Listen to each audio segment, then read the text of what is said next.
May 1945, Berlin, Germany. The guns of the Second World War had fallen silent, but the silence that followed was not one of peace. It was the heavy, suffocating stillness of a world fundamentally broken. Across the scorched landscape of Europe, the smoke of 1,000 battles still drifted over the ruins of empires.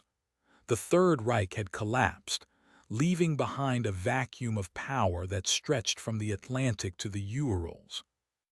But as the soldiers began to lay down their arms, a new, invisible conflict was already crystallizing in the shadows of the rubble. The Great War had been fought over territory, ideology, and survival, but the conflict that was emerging, the Cold War, would be fought over something far more abstract, the very architecture of the future. On one side stood the United States, a titan of industry and democratic capitalism, emerging from the conflict with its infrastructure intact and its economy surging. On the other stood the Soviet Union, a massive, battle-hardened machine of communism, having paid a staggering human price to halt the Nazi advance, now driven by a desperate, fierce need to secure its sphere of influence. The Iron Curtain was no longer just a metaphor. It was becoming a physical reality, dividing a continent and two superpowers that no longer spoke the same political language. The shared enemy of fascism was gone, and in its wake, the two remaining giants looked at one another with profound suspicion. Every diplomatic gesture was parsed for weakness. Every military movement was viewed as a prelude to catastrophe. However, amidst the political maneuvering and the frantic rebuilding of nations, a darker, more terrifying realization was taking hold.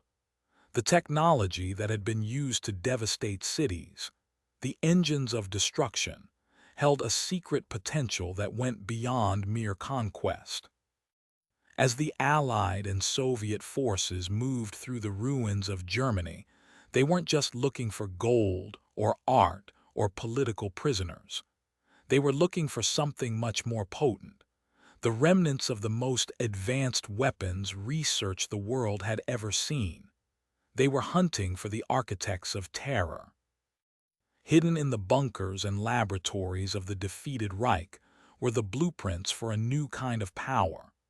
The war had proven that the ability to strike from a distance was the ultimate currency of sovereignty. The battlefield was shifting from the trenches of Europe to the very air above our heads. The world was entering an era where the line between scientific progress and military annihilation had become dangerously thin. The ashes of the Second World War were still warm, but they were being stirred by a new wind, a wind that would carry humanity away from the earth and into the silent, terrifying void of the cosmos. The race was no longer about who could occupy the most land. It was about who could command the heavens. And as the superpowers began to scavenge the wreckage of the old world, they were inadvertently laying the foundation for the greatest journey in human history. The stage was set, the players were ready, and the sky was about to become the ultimate battlefield. May 1945, the forests of Germany. As the smoke cleared from the ruins of the Third Reich, the world was left with a terrifying realization. The war in Europe was over, but a new, silent shadow was stretching across the horizon. Among the rubble of decimated cities and broken empires lay something far more potent than gold or territory. It was a ghost of engineering, a weapon that had rewritten the rules of physics and warfare. The A-4 rocket, more commonly known as the V-2. To the citizens of London during the Blitz, the V-2 was a harbinger of death. It was a ballistic missile that arrived without warning, traveling at supersonic speeds, leaving no time for sirens or shelter. It was a terrifying, unguided terror that could strike a city center with surgical precision from hundreds of miles away. But to the scientists and military strategists of the emerging Cold War, the V-2 was something else entirely. It was a blueprint. The V-2 was the first man-made object to touch the edge of space. It had broken the Kármán line, proving that the heavens were no longer a divine realm, but a physical frontier that could be breached by combustion and mathematics. It was a machine born of madness and forced labor, a product of a regime that had weaponized science to its most nihilistic extreme. Yet, as the Nazi regime crumbled, the technology did not die with it. It became the most coveted prize on Earth. The race to claim the V-2 legacy was not just a race for hardware. It was a race for the minds that had built it. Both the United States and the Soviet Union understood a fundamental truth. Whoever controlled the rocket technology of the Germans would control the future of global power. This was no longer about defending borders. It was about the ability to strike any point on the planet from the stars. In the West, the Americans saw a path to dominance through the recruitment of the architects of the V-2. They saw a way to turn a weapon of terror into a vehicle for exploration. In the East, the Soviets saw a way to leapfrog decades of development, seizing the components and the experts to fuel their own industrial machine. The V-2 was a dual-edged sword. On one side, it was the foundation of the intercontinental ballistic missile, the tool that would hold the world in a state of mutually assured destruction. On the other, it was the literal seed of the space age. The same liquid-fueled engines that once rained fire on European cities would eventually provide the thrust to carry humanity toward the moon. The legacy of the V-2 is a profound paradox. It is a story of brilliance born from darkness, of scientific triumph built upon a foundation of human suffering. As the superpowers began their frantic scramble to scavenge the remains of the German program, they weren't just picking up pieces of metal. They were grabbing the steering wheel of history. The engines were primed, the math was proven, and the race had begun. The era of the rocket had arrived, and the world would never be the same. May 1945, occupied Germany. The smoke of the Second World War had barely cleared, but as the dust settled over the ruins of Europe, a new, silent war was already being fought. It wasn't a war of infantry or tanks, but a war of intellect.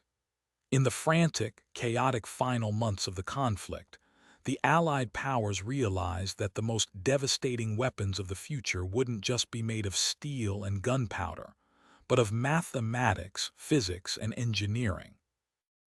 At the center of this intellectual scramble was a terrifying achievement, the V-2 rocket. Developed by Nazi Germany, the V-2 was the world's first long-range guided ballistic missile. It was a terrifying piece of technology, capable of striking London from the depths of the German countryside, arriving with no warning, traveling faster than the speed of sound. But to the engineers in Washington and Moscow, the V-2 was more than a weapon of terror. It was a blueprint. It was a key to the heavens. As the American and Soviet armies raced across the collapsing Third Reich, they weren't just looking for gold or territory. They were looking for the men who had built the V-2. This intelligence scramble would eventually be codified into a secret, highly controversial mission known as Operation Paperclip. The objective was simple yet morally complex: to recruit as many German scientists and engineers as possible to work for the United States, effectively stripping the defeated nation of its scientific brain trust. The name Paperclip came from the literal paperclips used to attach the dossiers of these scientists to their files, marking them for recruitment. The United States faced a profound ethical dilemma.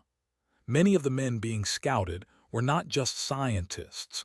They were high-ranking members of the Nazi Party. Some had been directly complicit in the use of slave labor from concentration camps to build the very rockets that would now propel America into the stars.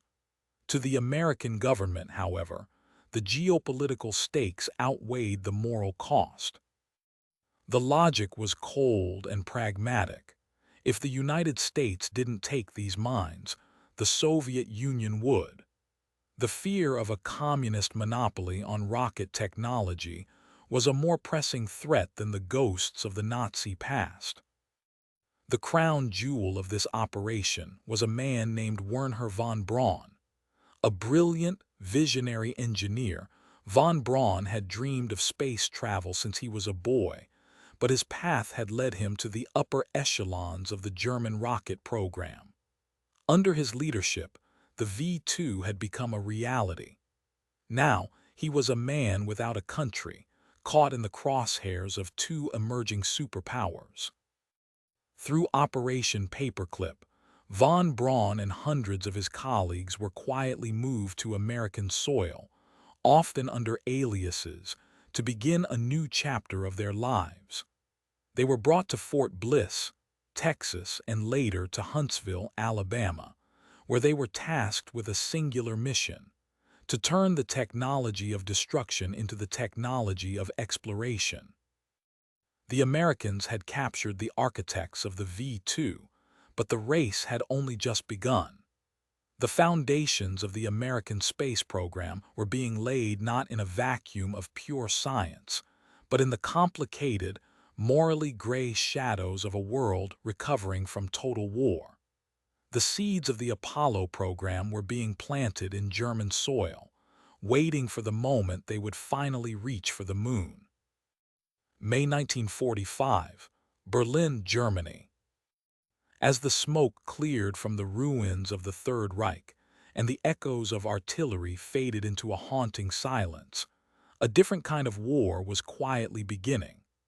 While the Western Allies moved through the streets of central Germany, a desperate and frantic scavenger hunt was unfolding in the shadows of the fallen Nazi regime. In the West, the Americans were moving with surgical precision. Through Operation Paperclip, they were securing not just hardware but the minds behind it, the architects of the V-2 rocket, led by the brilliant, if morally complex, Wernher von Braun. But as the American convoy moved west, a shadow was stretching from the east.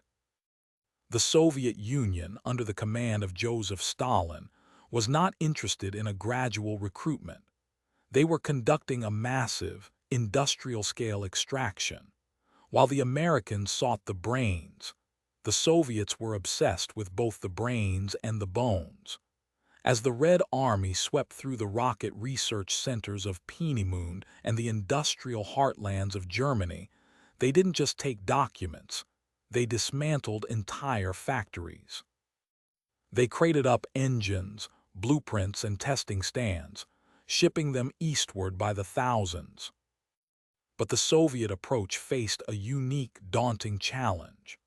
Unlike the Americans, who could focus their resources on a centralized, well-funded scientific elite, the Soviet counterpart had to build a space program from the ground up, amidst the wreckage of a nation that had been decimated by war. They were working in a landscape of scarcity, fueled by a desperate need to prove that the Marxist-Leninist ideology could match, and perhaps surpass, the industrial might of the capitalist West. This was where the legendary Sergei Korolev entered the fray. To the world, he would remain a ghost, a chief designer whose name was a state secret, known only to those within the Kremlin's inner circle. Korolev was a man forged in the crucible of the Soviet system, a survivor of the Great Purge who had spent years in the frozen gulags of Siberia.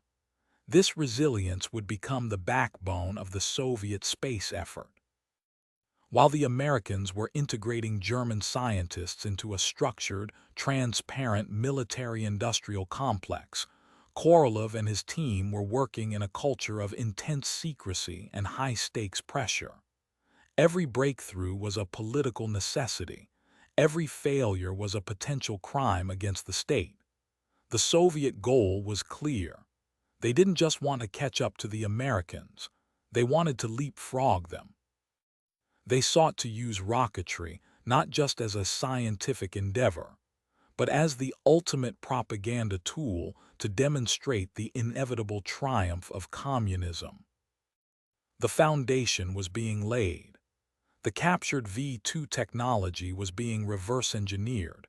The stolen components were being integrated into new designs, and a cadre of brilliant, battle-hardened engineers was beginning to dream of the stars. The pieces were on the board. The Americans had the scientists, but the Soviets were building a machine, a relentless, secretive, and incredibly driven engine of progress that was about to catch the world by surprise. The race hadn't just begun. It had become an existential struggle for the soul of the 20th century. 1945, Berlin, Germany. As the smoke cleared from the ruins of the Second World War, the world did not find peace. It found a fracture. The alliance that had defeated the Axis powers was dissolving, replaced by a chilling, invisible tension that would define the next half-century. This was the birth of the Cold War, and while the combatants were focused on borders in Europe and influence in Asia, the true battlefield was being prepared in the stars. To understand the space race, you must understand that it was never merely about science. It was never just about the pursuit of knowledge or the wonder of the cosmos. For the United States and the Soviet Union, space was the ultimate ideological laboratory. It was a high-stakes theater where two diametrically opposed visions of human civilization were forced to compete for the soul of the world. On one side stood the West, led by the United States. Theirs was the creed of liberal capitalism, individual liberty, free market competition, and democratic governance. To the Americans, the ability to reach the stars would be the ultimate proof that a society built on private enterprise and personal freedom could out-innovate and outproduce any centralized state. Success in space would be marketed as a triumph of the human spirit and the ingenuity of the individual. On the other side stood the Soviet Union.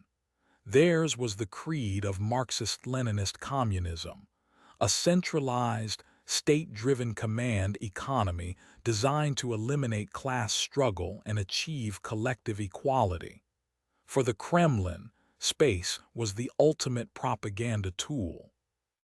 If a socialist state could master the heavens, it would serve as an irrefutable signal to the Third World and the developing nations of the globe that communism was not just a political theory, but a superior, more advanced way of organizing human existence. In this era, every rocket launch was a referendum on a political system. Every satellite put into orbit was a mathematical argument for the superiority of one's way of life. The divide was not just a line on a map. It was a fundamental disagreement on how humanity should function. This tension transformed rocket science from a pursuit of exploration into a weapon of prestige. The physics of propulsion became inseparable from the politics of power. If the Soviets could launch a satellite, they could prove their system worked. If they could launch a satellite, they could also prove they had the capability to deliver a nuclear warhead to any city on Earth. The heavens were being transformed into a mirror. When we look at the early history of spaceflight, we aren't just seeing the progression of technology. We are seeing a superpower struggle projected onto the canvas of the universe. The stars were no longer distant lights to be studied. They were the high ground in a global game of chess. The race was on, and the prize was nothing less than the validation of an entire ideology. The question was no longer just, can we get there? But rather, whose world will it be when we arrive? May 1945, Germany. As the smoke cleared from the battlefields of Europe, a terrifying realization began to dawn upon the world's superpowers. The war was over, but a new, invisible front had just been opened. For decades, the greatest threat to a nation was the reach of its armies and the range of its bombers. But the wreckage of the Third Reich held a secret that would fundamentally rewrite the rules of global power: the V-2 rocket. In the immediate aftermath of the war, the pursuit of rocket technology ceased to be a matter of scientific curiosity or even mere military defense. It became a race for survival. The fundamental question facing Washington and Moscow was no longer just about who had the most soldiers, but who had the most efficient way to deliver a killing blow from across the globe. This was the birth of the ICBM, the Intercontinental Ballistic Missile. To understand the dawn of the ICBM is to understand a pivot in human history. Before this moment, a missile was a weapon of tactical, short-range use. But the engineers captured from the German programs, men like Wernher von Braun in the United States and Sergei Korolev in the Soviet Union, were working towards something far more profound. They were looking at the physics of ballistic trajectories. They realized that if you could push a projectile hard enough, high enough, it would not just fly across a battlefield. It would exit the atmosphere, arc through the vacuum of space, and descend upon a target thousands of miles away with the force of a falling star. The implications were paralyzing. The ocean, once a massive defensive moat for the United States, was suddenly rendered obsolete.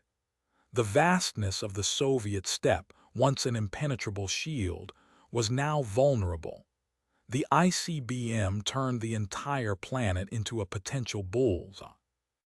However, there was a dual nature to this development. This was the great paradox of the space race. The very same engines required to carry a thermonuclear warhead across the Atlantic were the engines required to carry a satellite into orbit. The heavy-lift rockets being designed in secret bunkers were, in essence, two-faced machines. One face was a harbinger of Armageddon, a delivery system for mass destruction.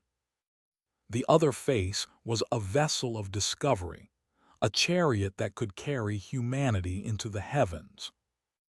As the 1950s progressed, the development of these missiles became the highest priority for both the Pentagon and the Kremlin. Massive budgets were poured into missile research, a term that served as a thin veil for the construction of the world's most lethal weapons. Every breakthrough in propulsion, every advancement in guidance systems, and every discovery in multi-stage rocket design was driven by a singular, dark motivation: the ability to strike anywhere, at any time, without warning. The scientists were caught in this tension. They were building the tools of ultimate destruction, yet they were simultaneously building the ladders to the stars.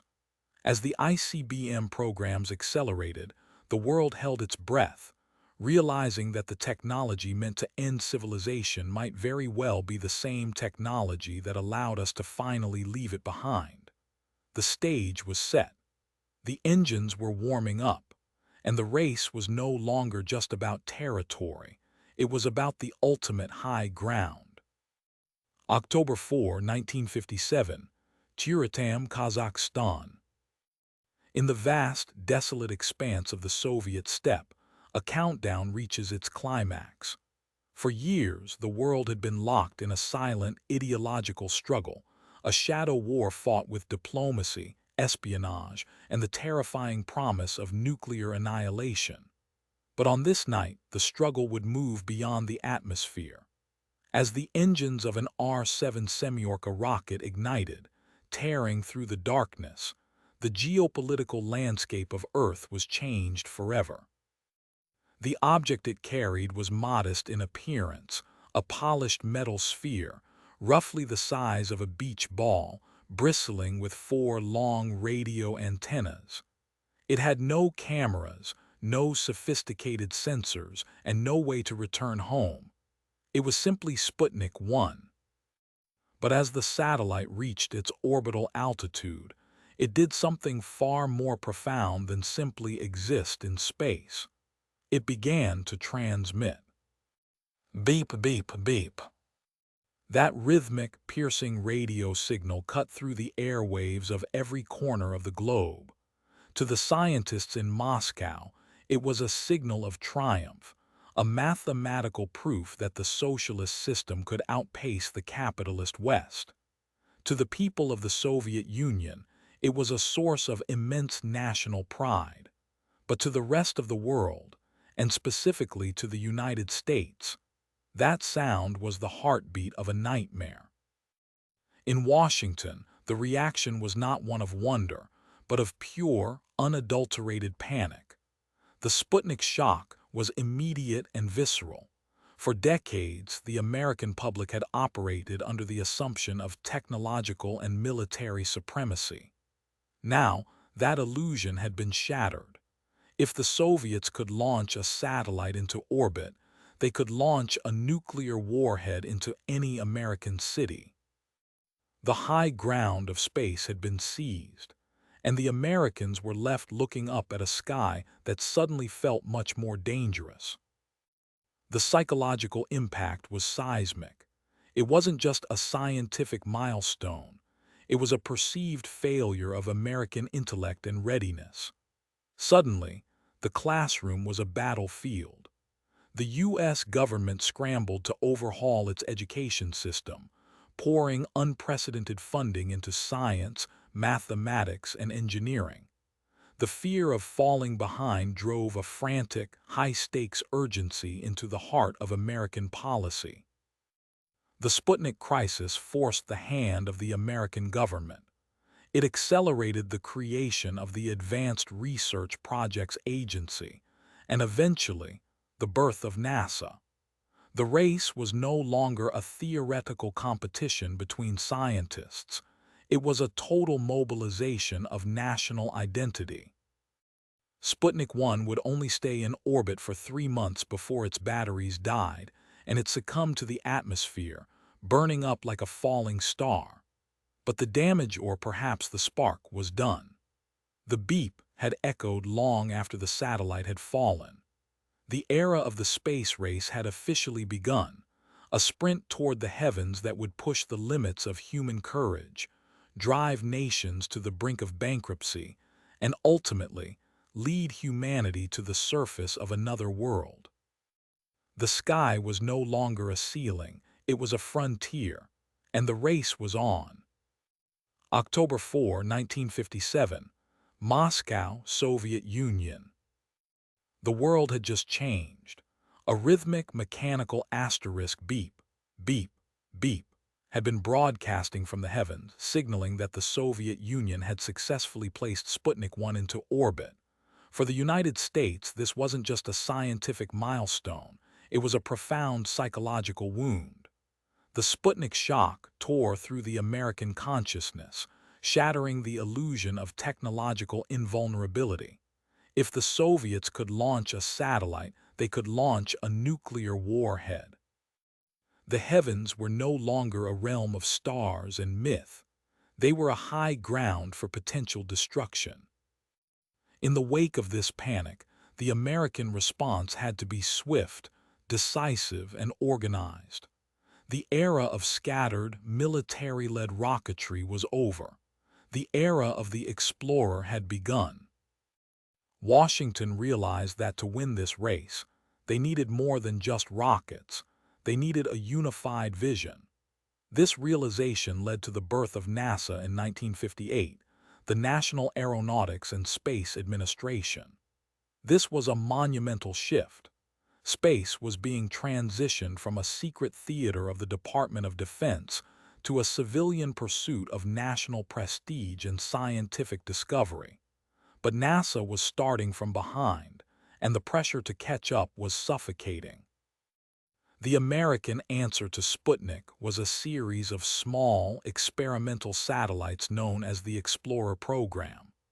The first attempt, Vanguard, ended in a humiliating, televised explosion on the launch pad, a moment of public embarrassment that only deepened the national anxiety.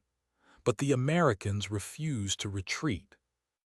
In January 1958, the tide began to turn. Explorer 1 launched successfully. It wasn't a massive, imposing machine like the Soviet rockets, but it carried something far more valuable than sheer size. It carried scientific instruments. As Explorer 1 orbited the Earth, it captured data that would change physics forever. It detected the Van Allen radiation belts, zones of energetic charged particles trapped by Earth's magnetic field. For the first time, humanity wasn't just throwing metal into the void. We were using the void to learn about the very nature of our planet and the cosmic environment surrounding it. This was the soul of the Explorer era. It was a period defined by a frantic, high-stakes transition. The United States was moving from a state of reactive shock to a state of proactive pursuit. The focus was shifting from "can we launch a rocket" to "can we master the orbital environment?" The Explorer missions were the reconnaissance scouts of a new frontier. They were the proof of concept that the United States could not only compete, but could eventually lead through technical precision and scientific rigor. The foundation was being laid. The infrastructure was being built. The American spirit, once humbled by the shadow of Sputnik, was being forged in the heat of a new, celestial competition. The race had moved past the mere demonstration of power. It had become a sprint for dominance, a quest for knowledge, and a battle for the ultimate high ground. The stage was set, the players were ready, and the eyes of the world were fixed firmly on the stars. The race to the heavens had truly begun. November 3, 1957, Moscow, Soviet Union. In the wake of Sputnik 1's success, the world was captivated by the rhythmic beep beep beep emanating from the heavens. But behind the scenes of this geopolitical triumph lay a darker, more profound question that the scientists of the Soviet Union were desperate to answer. Could a living, breathing creature survive the violent ascent of a rocket and the weightlessness of orbit? The answer could not be found through mathematics or telemetry alone. It required a biological pioneer. Enter Leica, a small, stray mongrel wandering the streets of Moscow. She was chosen not for her pedigree, but for her temperament. Scientists sought an animal that was calm, resilient, and capable of enduring the extreme stress of a confined capsule. To the engineers of the Soviet program, she was a necessity, a living sensor that would bridge the gap between the cold steel of a machine and the fragile warmth of human biology. As Leica was prepared for her journey aboard Sputnik 2, the reality of the mission was shrouded in secrecy. The world would later learn a truth that the Soviet press had carefully suppressed at the time. There was no plan for a return trip. The technology to bring a living being back safely from orbit simply did not exist. Leica's mission was a one-way voyage into the unknown. On the morning of her launch, the tiny dog was placed into a pressurized capsule, surrounded by life support systems designed to regulate oxygen, temperature, and humidity. As the engines ignited, the sheer force of the R-7 rocket tore through the atmosphere, subjecting her body to intense G-forces that no living thing had ever experienced. For a few moments, the small creature was suspended in a state of terrifying transition, between the Earth she knew and the silent void of the cosmos. Once in orbit, The telemetry sent back to Earth provided the first data ever recorded on a living organism in microgravity. Her heart rate spiked, her breathing quickened. She was experiencing the profound disorientation of weightlessness, a sensation that would one day be a routine part of an astronaut's life. But for her, it was a chaotic, alien struggle for equilibrium. The scientific data Leica provided was monumental. It proved that life could endure the rigors of launch and the environment of space. It paved the way for Yuri Gagarin, for the Mercury 7, and for every human who has since looked down at the blue marble of Earth from the darkness above. But this progress came with a heavy, indelible cost. Leica became a global icon, a symbol of the era's relentless drive toward the stars, yet she also became a martyr of the space age. Her story remains a haunting reminder of the ethical shadows cast by the pursuit of greatness. In the race to conquer the heavens, humanity had to decide how much it was willing to sacrifice. As the Soviet Union celebrated another victory in the headlines, a small, lonely heartbeat echoed through the vacuum of space, a heartbeat that changed the course of human history, even as it faded into the eternal silence of the stars. October 4, 1957, Moscow, Soviet Union. The world had just changed. The rhythmic electronic asterisk beep, beep, beep of Sputnik 1 was not just a scientific signal, it was a rhythmic drumbeat of geopolitical intimidation. To the West, it was a terrifying omen of Soviet missile capability. But to Nikita Khrushchev, the first secretary of the Communist Party, it was something far more potent. It was the ultimate validation of his worldview. To understand the space race, one must understand the Khrushchev doctrine. This wasn't just a military strategy. It was a psychological campaign designed to weaponize scientific achievement. Khrushchev understood a fundamental truth of the Cold War. In an era of nuclear stalemate, you could not win through direct combat, but you could win through the perception of inevitability. For decades, the West had viewed the Soviet Union as a backward, agrarian society, a collection of peasants struggling to catch up to the industrial might of the United States. Khrushchev sought to shatter that image completely. His doctrine was simple. If the Soviet Union could conquer the heavens, it proved that the socialist system was not merely an alternative to capitalism, but its superior successor. The logic was seductive and dangerous.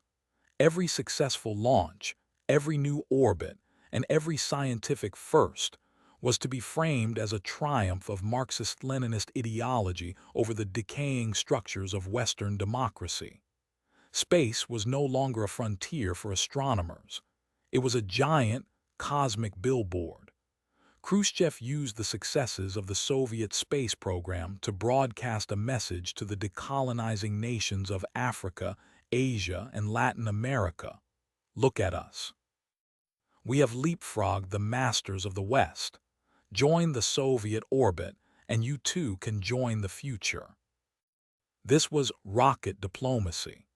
By showcasing the R-7 Semyorka, the world's first true ICBM, disguised as a space launch vehicle, Khrushchev achieved a dual purpose. He demonstrated that the Soviet Union possessed the terrifying power to strike any city on Earth, while simultaneously wrapping that threat in the glorious, inspiring cloak of human progress.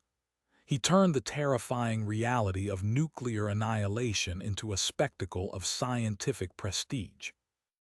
Under this doctrine, the Soviet space program became a massive propaganda engine.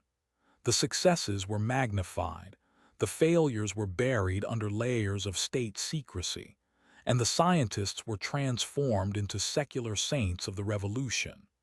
The goal was to create a sense of technological inevitability. The idea that the tide of history was moving toward Moscow, and that the United States was destined to be left in the cosmic dust. But this doctrine carried a heavy burden. By tying the legitimacy of the Soviet state so tightly to the success of its rockets, Khrushchev had inadvertently raised the stakes to a breaking point. The space program was no longer just about exploring the unknown. It was a high-stakes gamble for the survival of an ideology. In the Kremlin, the stars were no longer distant lights. They were the new battlegrounds of a war where the first casualty was often the truth, and the ultimate prize was the soul of the modern world. April 12, 1961, Baikonur Cosmodrome, Kazakhstan.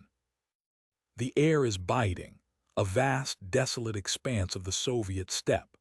But amidst the biting wind, there is a tension so thick it feels electric. Thousands of technicians, soldiers, and high-ranking officials stand in silence, their eyes fixed on a towering pillar of steel, the Vostok 1 rocket.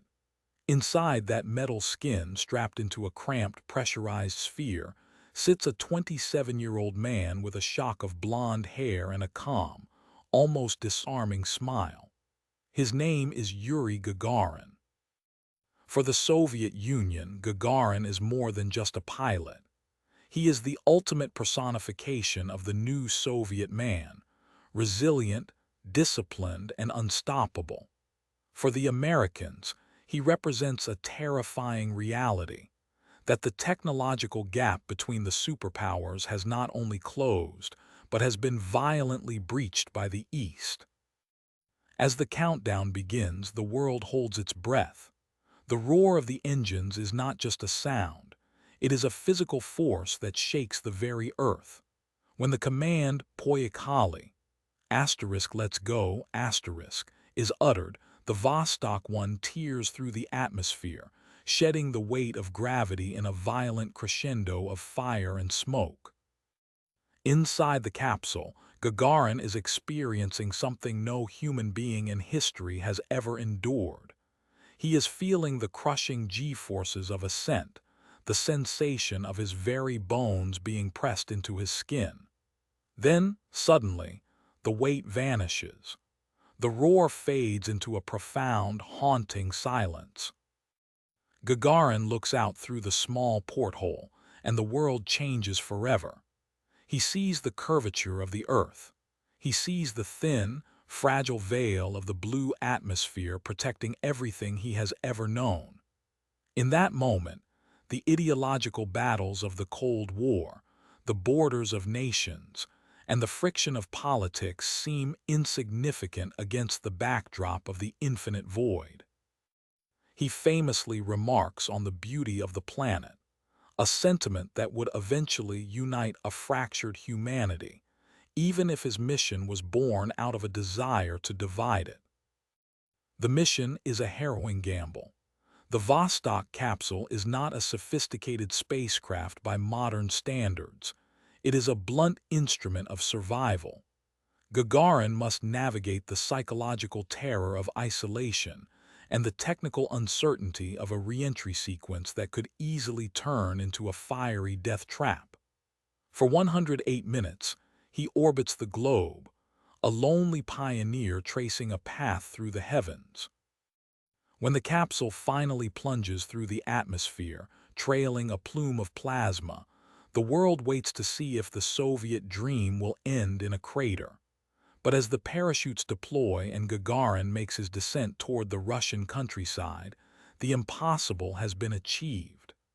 The Sputnik shock has evolved into something much larger. The era of human spaceflight has officially begun. Gagarin's triumph is a massive propaganda victory for Nikita Khrushchev. It is proof, in the eyes of the global public, of the perceived superiority of the socialist system. The Soviet Union has captured the high ground of the heavens, but as the celebrations erupt in Moscow, a shadow begins to fall over the Kremlin. The Americans have been humiliated, and the sting of this defeat is about to trigger a frantic, desperate response. The race hasn't ended. It has just reached a fever pitch. The target is no longer just orbit, it is the moon. May 25, 1961, Washington, D.C. The atmosphere in the United States was not one of triumph, but of profound, unsettling anxiety. For nearly 4 years, the American public had watched from a distance as the Soviet Union systematically claimed the firsts of the cosmos. First satellite, first animal in orbit, first man in space. To the American psyche, these weren't just scientific milestones. They were terrifying reminders of a technological gap that threatened the very security of the nation. If the Soviets could launch a man into orbit, they could launch a nuclear warhead into any American city. The space race had ceased to be a scientific curiosity. It had become a crisis of national identity. President John F. Kennedy, a man acutely aware of the optics of power, understood that the United States could no longer play catch-up. Incremental progress was no longer enough. To win, the United States didn't just need to compete, it needed to redefine the finish line. On this spring afternoon, standing before a joint session of Congress, Kennedy did something radical. He didn't propose a modest increase in NASA's budget or a steady climb in orbital capability. Instead, he chose a goal so audacious, so seemingly impossible, that it bordered on the delusional. I believe that this nation should commit itself to achieving the goal, before this decade is out, of landing a man on the moon and returning him safely to the Earth. The room fell into a stunned silence. The moon was 238,000 miles away. The technology required to get there, to land, to survive, and to return, simply did not exist. There were no lunar modules, no sophisticated navigation computers, and no heavy-lift rockets capable of pushing a payload out of Earth's gravity well. In 1961, the United States was still struggling to master the basics of human endurance in low Earth orbit. But Kennedy's speech was not merely a scientific proposal, it was a political masterstroke. By setting a deadline, before this decade is out, he transformed a vague scientific endeavor into a high-stakes sprint. He framed the mission not as a matter of exploration, but as a test of democratic values against the perceived strength of the communist system. He turned the vacuum of space into a stage for the ultimate ideological drama. This was the Kennedy Mandate. It was a gamble of unprecedented proportions. It demanded a mobilization of resources and intellect that would dwarf the industrial efforts of the Second World War. It meant that every failure would be a national embarrassment, and every success would be a testament to the American spirit. In that single moment, the trajectory of human history shifted. The moon was no longer a distant, celestial mystery to be observed through telescopes. It became a destination. The mandate provided the fuel for the massive engine of the Apollo program, galvanizing engineers, mathematicians, and dreamers toward a singular, vertical horizon. The race was no longer about who could reach the heavens first. It was about who could claim the most distant shore. The countdown had begun. May 1959, Washington, D.C. The atmosphere in the United States was one of profound, unsettled urgency. For years, the American public had watched with a mixture of awe and terror as the Soviet Union claimed victory after victory. Sputnik had beeped from orbit. Laika had become the first living soul in space. And then, the unthinkable happened. Yuri Gagarin had become a global icon, the first human to look down upon the Earth from the silence of the cosmos. To the world, it appeared that the American dream of technological supremacy was slipping through its fingers. But in the shadows of the newly formed NASA, a frantic, high-stakes gamble was underway. It was called Project Mercury. The objective was deceptively simple, yet scientifically daunting. Could a human being survive the violent ascent of a rocket, endure the weightlessness of orbit, and return to Earth alive? This wasn't just about engineering. It was about the limits of human biology. Scientists weren't sure if a pilot's blood would boil in a vacuum, or if the disorientation of microgravity would render a human mind useless.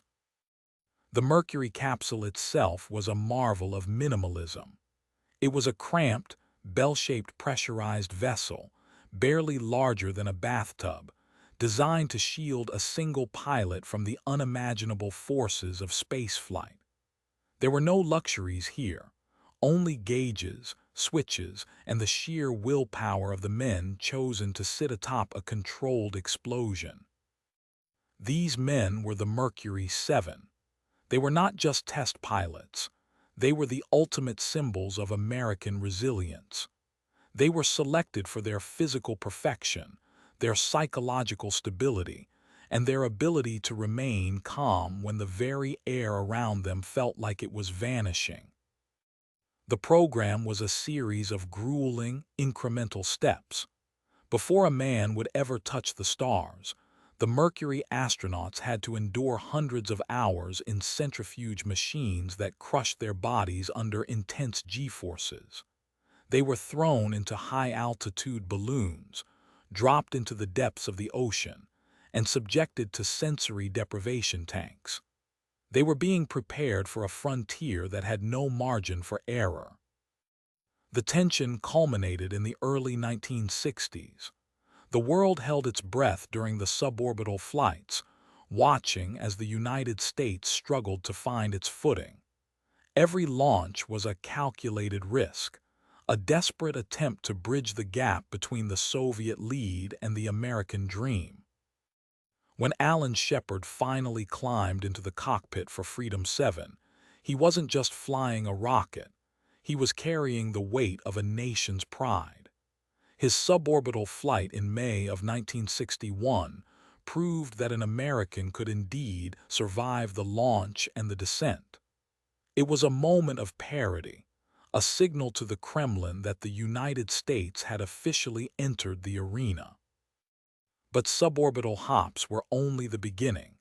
The true test lay ahead, the transition from a momentary leap into the long, sustained journey of orbital flight. Project Mercury was the foundation, the brutal, unglamorous, and essential struggle to prove that humanity was no longer bound to the Earth. It was the moment the race stopped being about machines and started being about the courage of the people inside them. May 5, 1961, Cape Canaveral, Florida. The world was still reeling from the news that Yuri Gagarin had become the first human to orbit the Earth. For the United States, the psychological blow was devastating. The Soviet Union wasn't just ahead in technology. They seemed to be ahead in the very essence of human capability. The American public was gripped by a sense of vulnerability, and the halls of NASA were filled with a frantic, driving urgency. The question was no longer just about science. It was about national survival. Enter Alan Shepard. Shepard was a Navy pilot with a calm, almost nonchalant demeanor that masked an intense competitive drive. He was selected as part of the Mercury 7, the elite group of astronauts tasked with proving that an American could endure the rigors of space. On that May morning, Shepard sat atop the Redstone rocket, encased in a cramped, pressurized capsule that felt more like a cockpit than a spacecraft. Unlike Gagarin's mission, Shepard's flight wasn't an orbital journey. It was a suborbital hop, a violent, roaring climb into the heavens and a rapid descent back to Earth. As the engines ignited, the sheer force of gravity pressed Shepard into his seat, a sensation of weight that defined the terrifying reality of rocketry. But for 15 minutes, the world held its breath. Shepard reached an altitude of 124 miles, experiencing the profound, weightless silence of the vacuum. When his capsule splashed down in the Atlantic, he hadn't just completed a flight. He had broken the American spell of inferiority.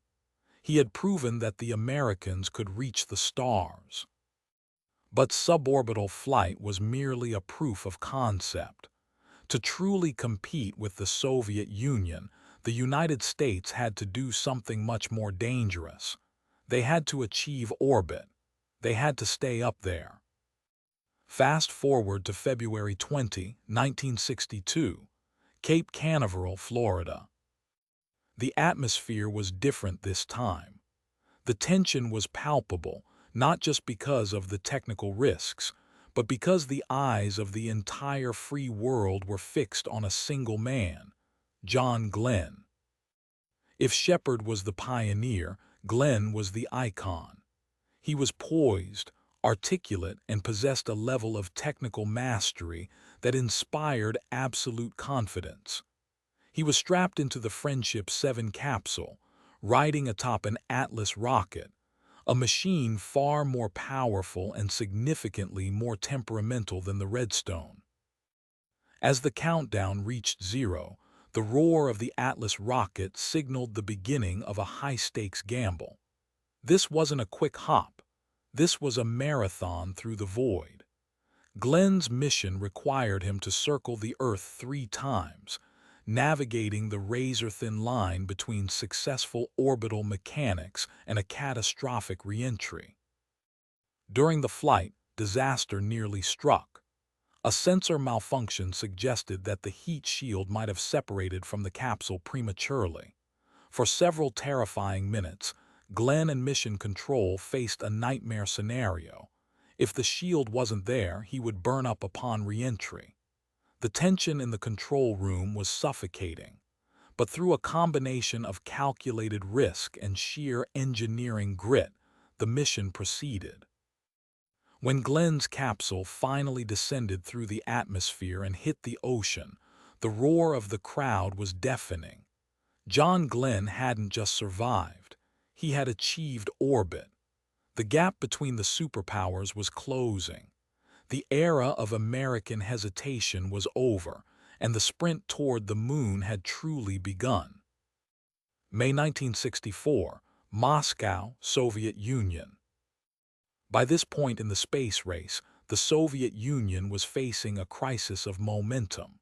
For years, the USSR had held a monopoly on firsts, the first satellite, the first animal, the first man. But the Americans were catching up.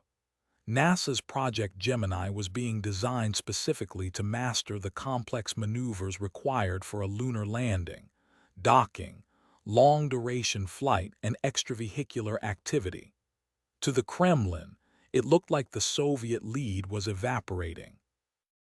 The response from the Soviet space program was not a leap in technology, but a leap in audacity, and a desperate stroke of political engineering.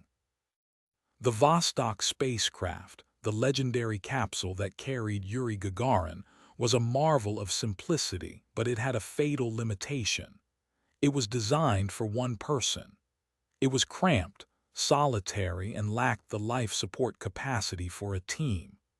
To stay ahead of the American Gemini program, Soviet engineers, led by the formidable Sergei Korolev, faced a daunting mathematical problem. They needed to put more than one person in orbit, but they didn't have the time or the resources to build an entirely new multi-person spacecraft from scratch. Their solution was the Voskhod, literally sunrise. But the Voskhod wasn't a new spacecraft. It was a Vostok, heavily modified, stripped of its ejection seat to make room for a second passenger, and retrofitted with a makeshift airlock. It was a high-stakes gamble, a quick fix designed to secure a propaganda victory at any cost. In October 1964, Voskhod 1 made history. For the first time, humans traveled into the cosmos not as lone explorers but as a crew. This mission was a feat of sheer willpower, carrying 3 cosmonauts in a space so confined they could barely move. It was a triumph of Soviet ingenuity, but it underscored a dangerous trend: the prioritization of prestige over safety. The gamble intensified in March 1965 with Voskhod 2. This mission was intended to do what the Americans were still dreaming of: a spacewalk. Cosmonaut Alexei Leonov exited the spacecraft, becoming the first human to float in the void. But the mission nearly turned into a catastrophe. As Leonov attempted to re-enter the airlock, his pressurized suit had expanded in the vacuum, making him too large to fit back through the hatch. For 10 agonizing minutes, Leonov drifted in the silence of space, facing the very real possibility of death, while his crewmates struggled to stabilize the craft. He eventually survived, but the incident revealed the razor-thin margins upon which the Voskhod program operated. The Voskhod missions were the final, frantic sprints of a superpower determined to maintain its dominance. They were brilliant, terrifying, and fundamentally improvised. While they succeeded in checking the boxes of firsts, the first multi-crew mission and the first spacewalk, they also signaled the end of an era. The era of firsts at any cost was being eclipsed by a new, more clinical reality: the era of technical precision. As the Soviets pushed the limits of their aging hardware, the Americans were quietly building the sophisticated, reliable systems that would eventually carry them to the lunar surface. The Voskhod era was a brilliant, desperate flare in the dark, marking the final chapter of the Soviet sprint before the marathon to the moon truly began. April 1961, Cape Canaveral, Florida. If Project Mercury was the proof of concept, the desperate, trembling attempt to see if a human being could even survive the violent transition from Earth to the vacuum of space, then Project Gemini was the bridge to the impossible. By 1961, the goal had shifted. President Kennedy had set the target, the moon. But as NASA engineers looked at the maps of the lunar surface, they realized a terrifying truth. It wasn't enough to just reach orbit. To land on the moon, you had to leave Earth, travel hundreds of thousands of miles, find a specific landing site, and then, most crucially, bring 2 spacecraft together in the dark void of space.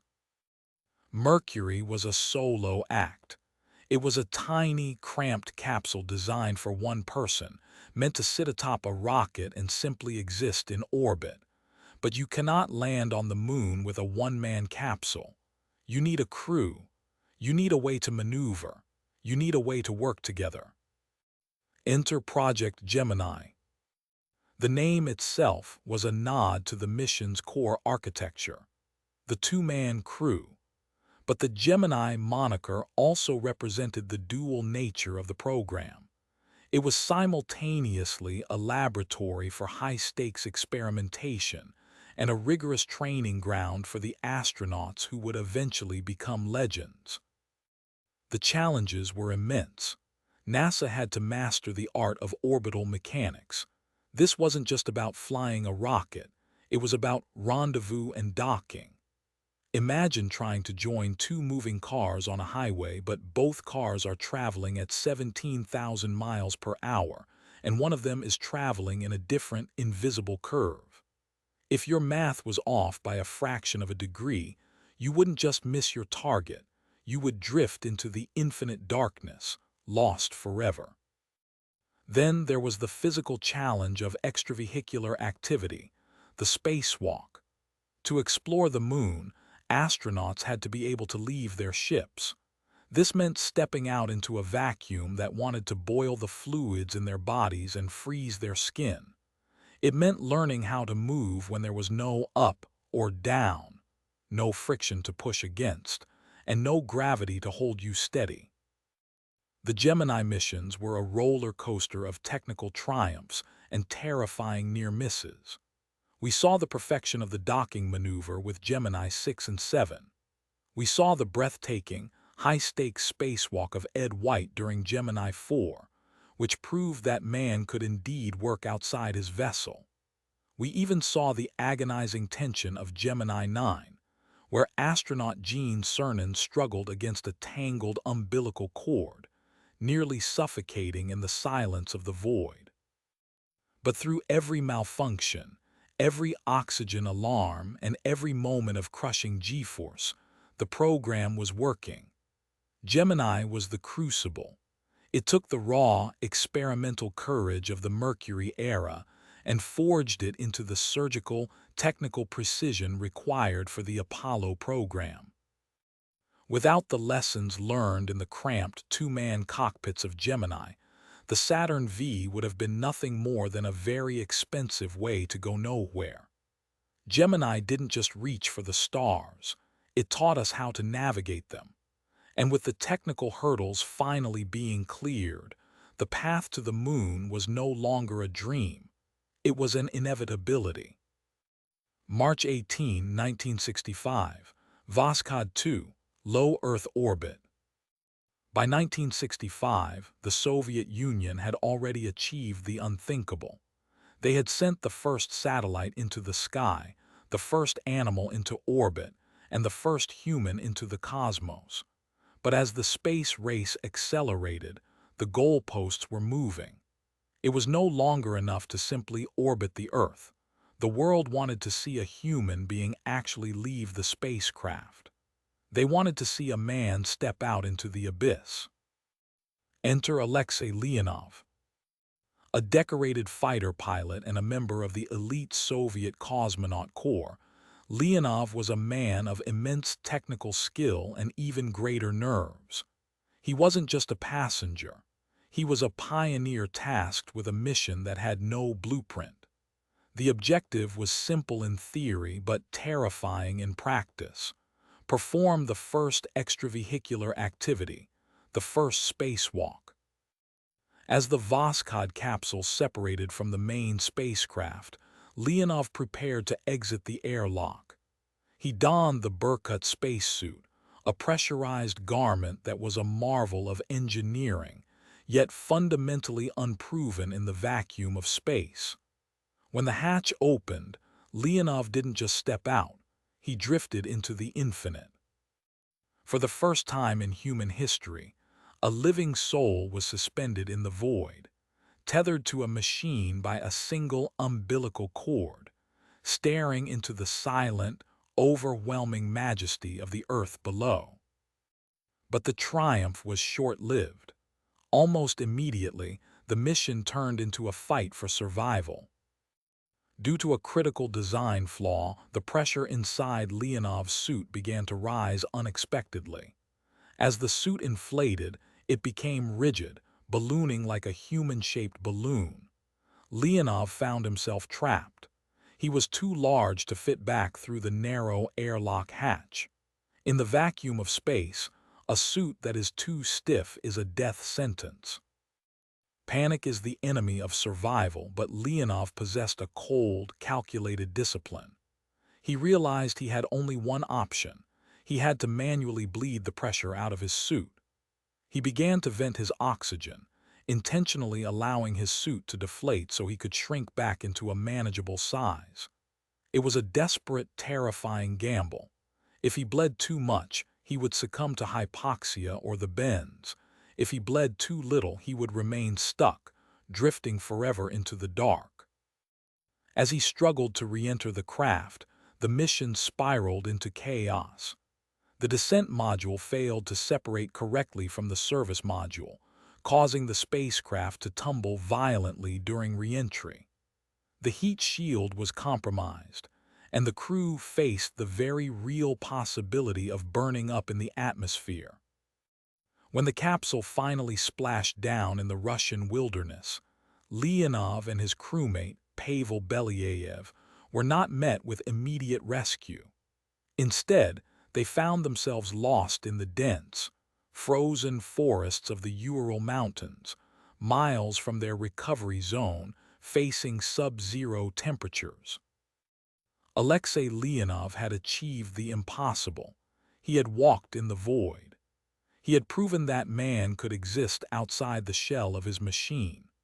But his journey serves as a haunting reminder of the true cost of the space race, that in the pursuit of the heavens, the line between ultimate glory and total catastrophe is thinner than a layer of pressurized fabric.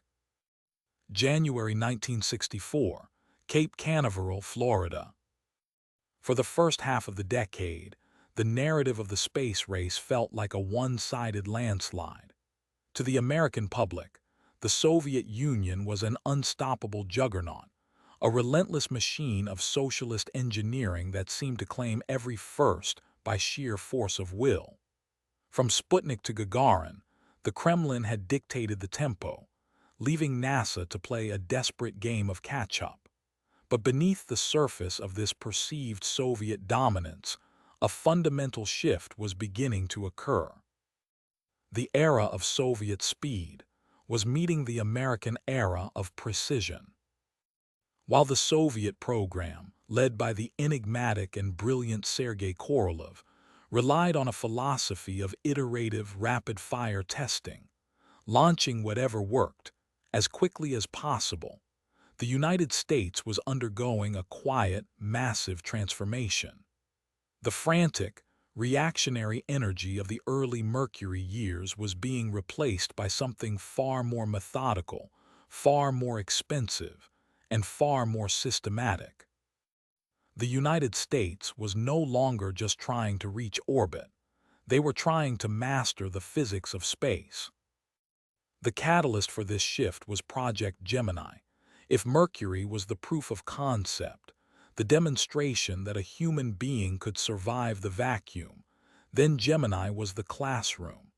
It was here that the Americans began to bridge the widening technical gap.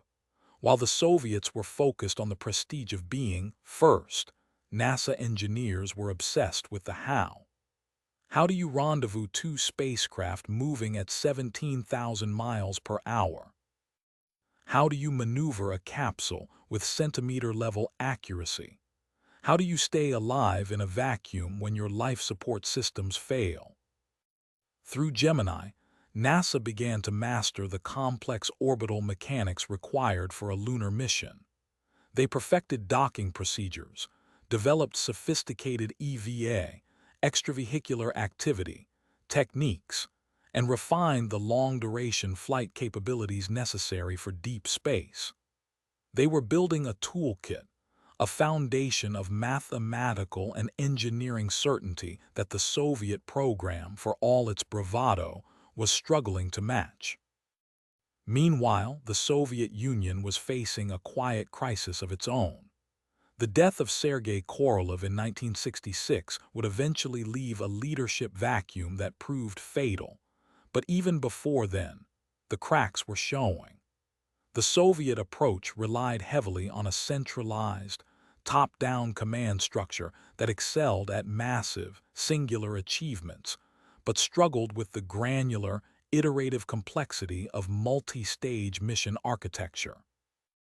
Their moon rocket, the N-1, was a monster of engineering, but it was a monster built on a foundation of mounting technical inconsistencies. As the mid-1960s progressed, the gap began to change its definition. It was no longer a gap of prestige. It was becoming a gap of capability. The Soviet Union was still winning the headlines, but the United States was winning the laboratory.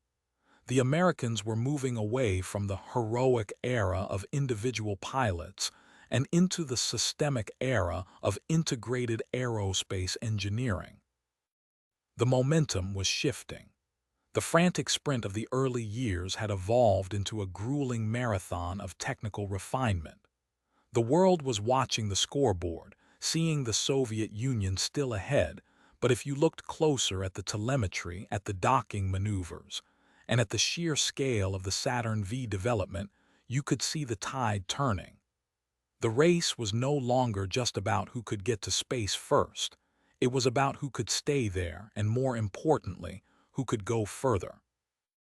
January 1967, Huntsville, Alabama. To understand the Saturn V, you must first understand the sheer, terrifying scale of the problem it was designed to solve. President Kennedy had not just set a goal, he had issued a mathematical ultimatum. To put a man on the moon and bring him safely back, humanity needed to escape the crushing grip of Earth's gravity with a payload unlike anything ever conceived. We weren't just talking about a few tons of satellite. We were talking about a massive, complex, multi-stage skyscraper of steel, fuel, and fire. The man tasked with turning this impossible dream into a blueprint was Wernher von Braun. Under his guidance, the Saturn V became more than just a rocket. It became the ultimate expression of American industrial might and engineering audacity. Standing at 363 feet tall, roughly the height of a 36-story building, the Saturn V was a monster of three distinct stages. At its base sat the SIC, a colossal first stage powered by 5 massive F1 engines. These engines were the heart of the beast, consuming nearly 15 tons of propellant every single second. When they ignited, they didn't just produce sound. They produced a physical force that could be felt in the chest of anyone standing miles away. The roar was a tectonic event, a violent reclamation of the sky. As the first stage fell away, the second stage, the SI, took over, pushing the craft through the thinning upper atmosphere. And finally, there was the SIVB, the third stage, which carried the Apollo spacecraft itself. This was the stage that performed the delicate, surgical task of injecting the crew into a precise lunar trajectory. But building the Saturn V was not merely a feat of physics, it was a feat of logistics. It required a mobilization of resources that rivaled a wartime economy. Thousands of companies, millions of individual parts, and hundreds of thousands of workers were woven into a singular purpose. Every bolt, every weld, and every circuit had to be perfect. In the vacuum of space, there is no room for close enough. A single faulty seal or a microscopic fracture in a fuel line wouldn't just mean mission failure. It would mean certain death for the astronauts riding atop this controlled explosion. The Saturn V was a machine of contradictions. It was a weapon of immense destructive power, yet it was designed to carry the most fragile cargo in existence: human life. It was a product of the Cold War, born from the necessity of outperforming a rival, yet it became a symbol of universal human aspiration. Throughout the Apollo program, the Saturn V would undergo rigorous testing, facing the scrutiny of engineers who knew that the margin for error was zero. It would eventually lift the Apollo missions toward the stars, proving that the barriers between Earth and the Moon were not insurmountable. It remains, to this day, the most powerful machine ever successfully flown, a towering testament to a moment in history when humanity decided that the heavens were no longer out of reach, but were instead the next great frontier to be conquered. January 27, 1967, Cape Kennedy, Florida. The atmosphere at Kennedy Space Center was one of quiet, professional intensity. For the astronauts of the Apollo 1 mission, Gus Grissom, Ed White, and Roger Chaffee, this was supposed to be the final rehearsal. They were the elite, the test pilots who had survived the grueling Mercury and Gemini programs. They were the men who were meant to carry the American flag to the lunar surface. Inside the command module, the crew was conducting a pre-launch test. It was a routine procedure, a dry run designed to ensure every switch, every wire, and every seal was functioning perfectly before the heavy lifting began. But beneath the surface of this routine, a lethal combination of design flaws and environmental factors was waiting to strike. At the time, the Apollo capsule was pressurized with a pure, 100% oxygen environment. This was done to simplify the life support systems, but it created a highly volatile atmosphere. To make matters worse, the hatch design was a heavy, inward-opening door. In the event of an emergency, the internal pressure would make it physically impossible to swing the hatch open. As the crew moved through their checklists, a spark, the source of which remains a subject of intense debate, ignited somewhere in the cabin. In a pure oxygen environment, a single spark isn't just a hazard, it is a detonator. The fire spread with terrifying speed. Within seconds, the cabin became a furnace. The pure oxygen fed the flames, turning the spacecraft into a blowtorch. As the heat intensified, the internal pressure surged, but the heavy hatch remained stubbornly sealed. Inside, the three men were trapped in a nightmare of blinding light and suffocating heat. On the ground, the mission controllers watched in growing horror. They saw the smoke, they heard the frantic telemetry, but they were powerless. They watched as the pride of the American space program, the vessel that was meant to conquer the moon, became a funeral pyre. The fire burned for several minutes before the capsule finally succumbed. But for Grissom, White, and Chaffee, the end had come much sooner. The news of the tragedy sent shockwaves through the nation and a devastating blow to NASA. The moon shot that President Kennedy had promised now seemed like a distant, perhaps impossible dream. The program was halted. The momentum of the space race had hit a wall of grief and intense scrutiny. But the tragedy of Apollo 1 did more than just claim 3 lives. It forced a fundamental reckoning within NASA. The investigation that followed was brutal. It exposed systemic failures in management, rushed timelines, and critical design flaws. It was a moment of profound reckoning, the realization that in the race to beat the Soviets, safety had been compromised. However, this disaster would ultimately become the crucible in which the success of Apollo was forged. NASA didn't retreat, they rebuilt. They redesigned the hatch, replaced the flammable materials, and overhauled the entire life support architecture. The lessons learned from the ashes of Apollo, one would become the foundation of the engineering rigor that eventually allowed man to walk on the moon. The cost of that knowledge was the lives of 3 heroes, a debt that the history of space exploration would never forget.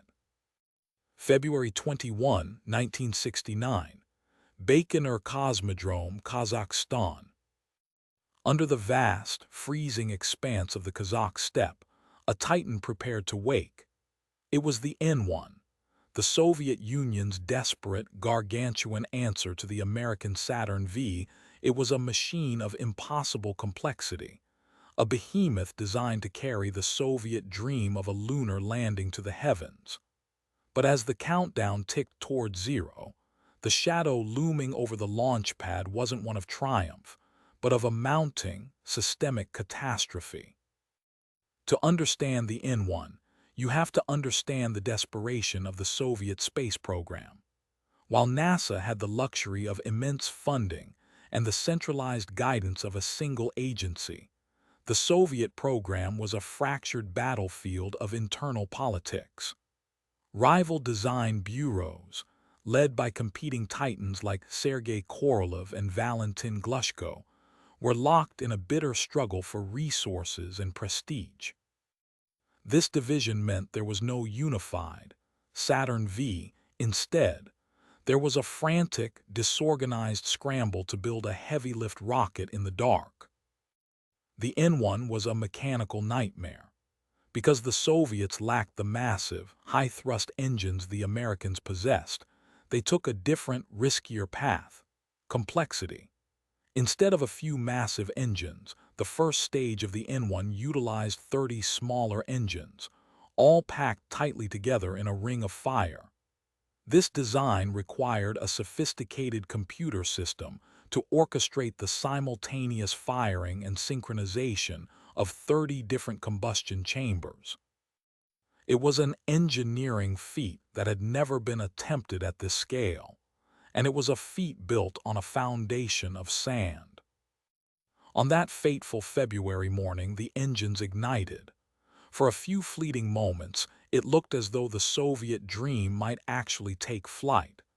The N-1 began its slow, thunderous ascent, defying gravity. But then, the nightmare began.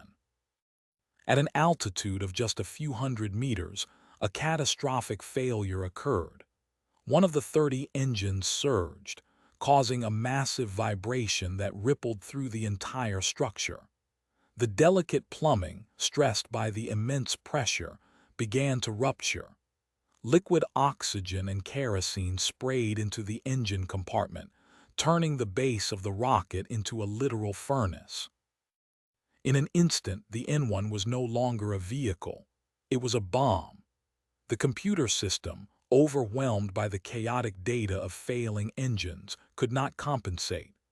A massive explosion tore through the first stage, and the entire assembly, hundreds of tons of high-grade fuel and cutting-edge technology, was hurled into the atmosphere. The blast was so violent it was felt for miles, a terrifying plume of fire rising against the Kazakh sky. This was not an isolated incident.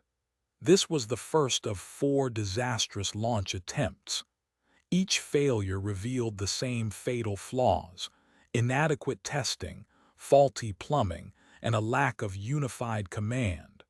While the Apollo program was refining its precision, the Soviet lunar program was bleeding out in the desert. The N-1 disaster was more than just a failed launch. It was the death knell for the Soviet moon program. The technological gap that had once been a sprint had become a canyon. As the smoke cleared over Baikonur, the realization set in. The race to the moon was not just being lost, it was already over. December 21, 1968, Kennedy Space Center, Florida.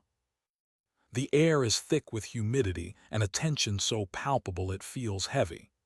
Beneath the towering silhouette of the Saturn V rocket, 3 men, Frank Borman, Jim Lovell, and Bill Anders, sit encased in a command module, prepared to do something no human being had ever dared. They aren't just going into orbit, they are going to leave the cradle of Earth behind entirely. To understand the weight of this moment, you have to understand the desperation of the American space program in 1968. The Apollo program had been a graveyard of setbacks. The tragic fire of Apollo 1 still loomed in the collective memory, and the technical hurdles of landing on the lunar surface felt insurmountable. Meanwhile, the Soviet Union was watching, waiting for the United States to stumble. The goal set by President Kennedy, to land a man on the moon before the decade was out, was slipping through NASA's fingers. But Apollo 8 was a gamble of unprecedented proportions. It was a mission born of necessity and fueled by a sudden, terrifying realization. If the Americans wanted to win the race to the moon, they had to get there first, even if they didn't intend to land. As the Saturn V ignited, the roar was not just a sound. It was a physical force that shook the very foundations of the Florida coast. The countdown was a rhythmic heartbeat, counting down to the moment humanity would break the bonds of Earth's gravity.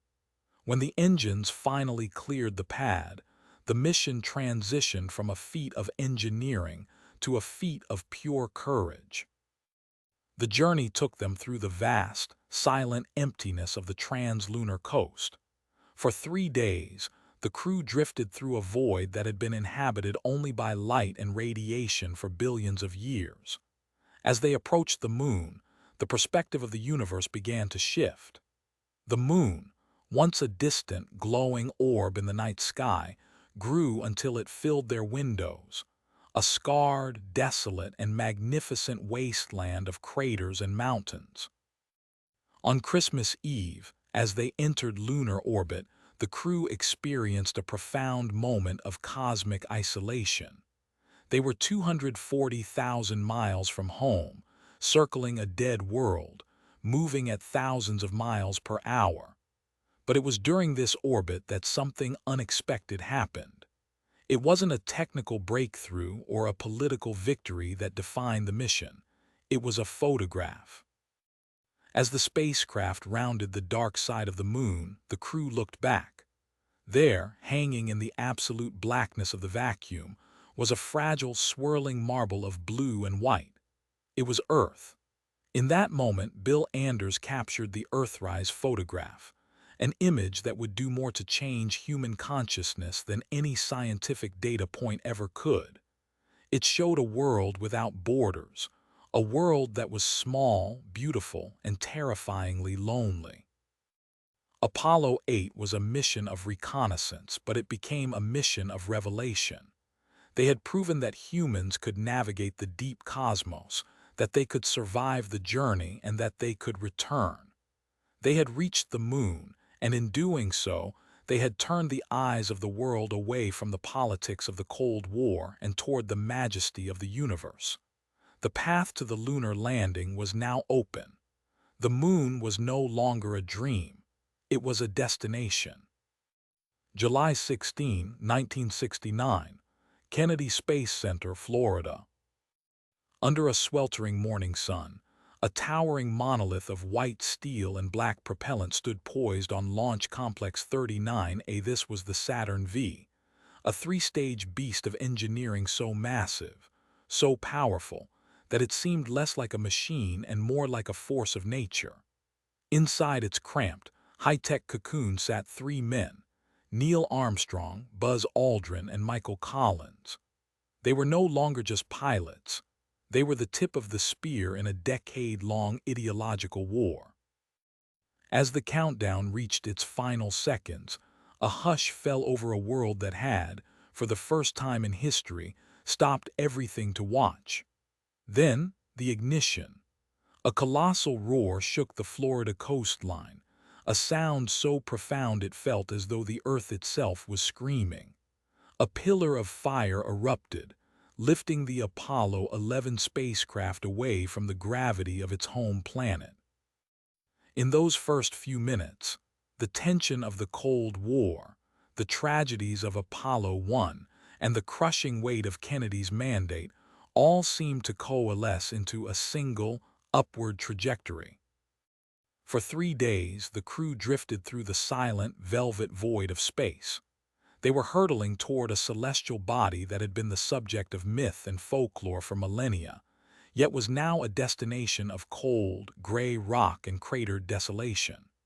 On July 20th, the mission reached its most precarious moment. The command module, Columbia, remained in lunar orbit with Michael Collins, while the lunar module, Eagle, separated to begin its descent. The descent was not the choreographed dance the world expected. As Armstrong and Aldrin guided the Eagle toward the surface, they were met with a barrage of computer alarms, the infamous 1202 and 1201 program errors. The fuel was running dangerously low. Below them, the lunar landscape was a minefield of boulders and deep craters. With manual control, Armstrong took the helm, hovering the craft like a dragonfly, searching for a patch of level ground while the clock ticked toward a total loss of fuel. Then a moment of profound stillness. Houston, Tranquility Base here. The Eagle has landed. Hours later, the hatch opened. The world held its breath through grainy, black and white television feeds. When Neil Armstrong finally descended the ladder, his boot met the fine, powdery dust of the lunar surface. His words, "That's one small step for a man, one giant leap for mankind," became the most famous sentence ever uttered, a bridge spanning the gap between human frailty and cosmic potential. For several hours, Armstrong and Aldrin moved through a dreamscape of low gravity, collecting rocks and planting the American flag, while Collins orbited silently above, the lonely sentinel of their journey. They had achieved the impossible. They had transformed the moon from a distant light in the sky into a place where humans could stand, breathe, and look back at the fragile blue marble of Earth. In that moment, the space race reached its crescendo. The Soviet Union's early dominance had been eclipsed. The geopolitical struggle for supremacy had been won, not through a missile strike, but through the sheer, terrifying brilliance of human ingenuity. The moon was no longer a frontier, it was a conquered territory. But as the astronauts prepared to return home, a new question began to linger in the vacuum of space. Now that we have arrived, where do we go next? July 21, 1969. Tranquility Base, the Moon. The world had just witnessed the impossible. But as the dust settled on the Sea of Tranquility, a profound question emerged. Was the moon a finish line or merely a gateway? If Apollo 11 was the climax of the 20th century, then the missions that followed, Apollo 12, 14, 15, 16, and 17, were the chapters that turned a political sprint into a scientific marathon. We had moved past the desperate need to simply arrive. We had entered the era of exploration. With Apollo 12, NASA proved that precision landing was possible, hitting a target no larger than a house amidst the clutter of the Surveyor probe. But the true evolution lay in the hardware.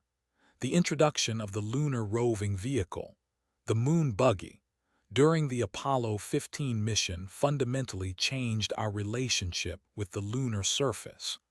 No longer were astronauts tethered to the immediate vicinity of their landing craft. They became true explorers, driving across the lunar highlands, traversing kilometers of desolate, ancient terrain, and seeing landscapes that no human eye had ever beheld. The scientific yield was staggering. We weren't just planting flags, we were bringing back the history of the solar system. The lunar samples, hundreds of kilograms of rock and dust, transformed our understanding of planetary formation. We learned that the moon wasn't just a dead rock, but a witness to the violent, chaotic birth of Earth. Yet beneath the triumph, the shadow of reality loomed. The cost of these missions was astronomical, not just in dollars but in political capital. The fervor of the 1960s was cooling.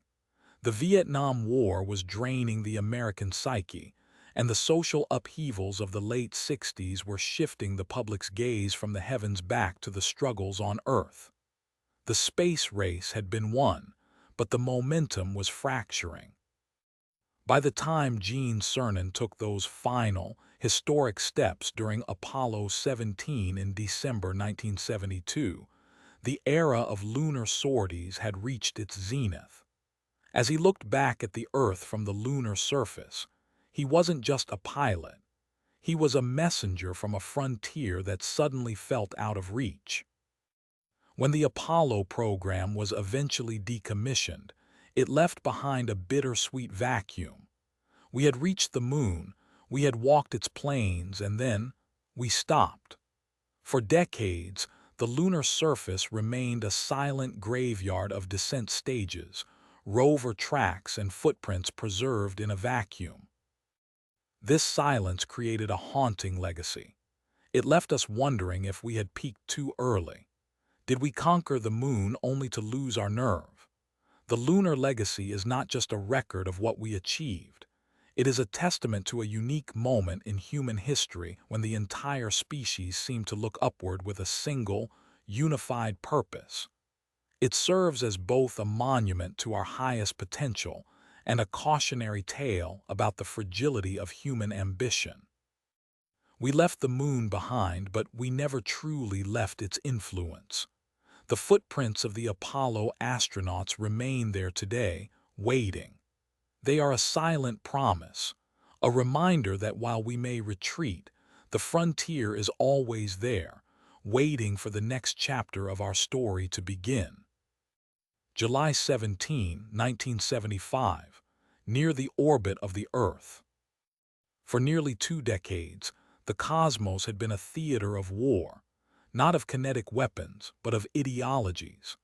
The stars were a scoreboard, a cold, silent vacuum where the United States and the Soviet Union tallied their triumphs and mourned their failures. But as the 1970s dawned, the fever of the space race began to break.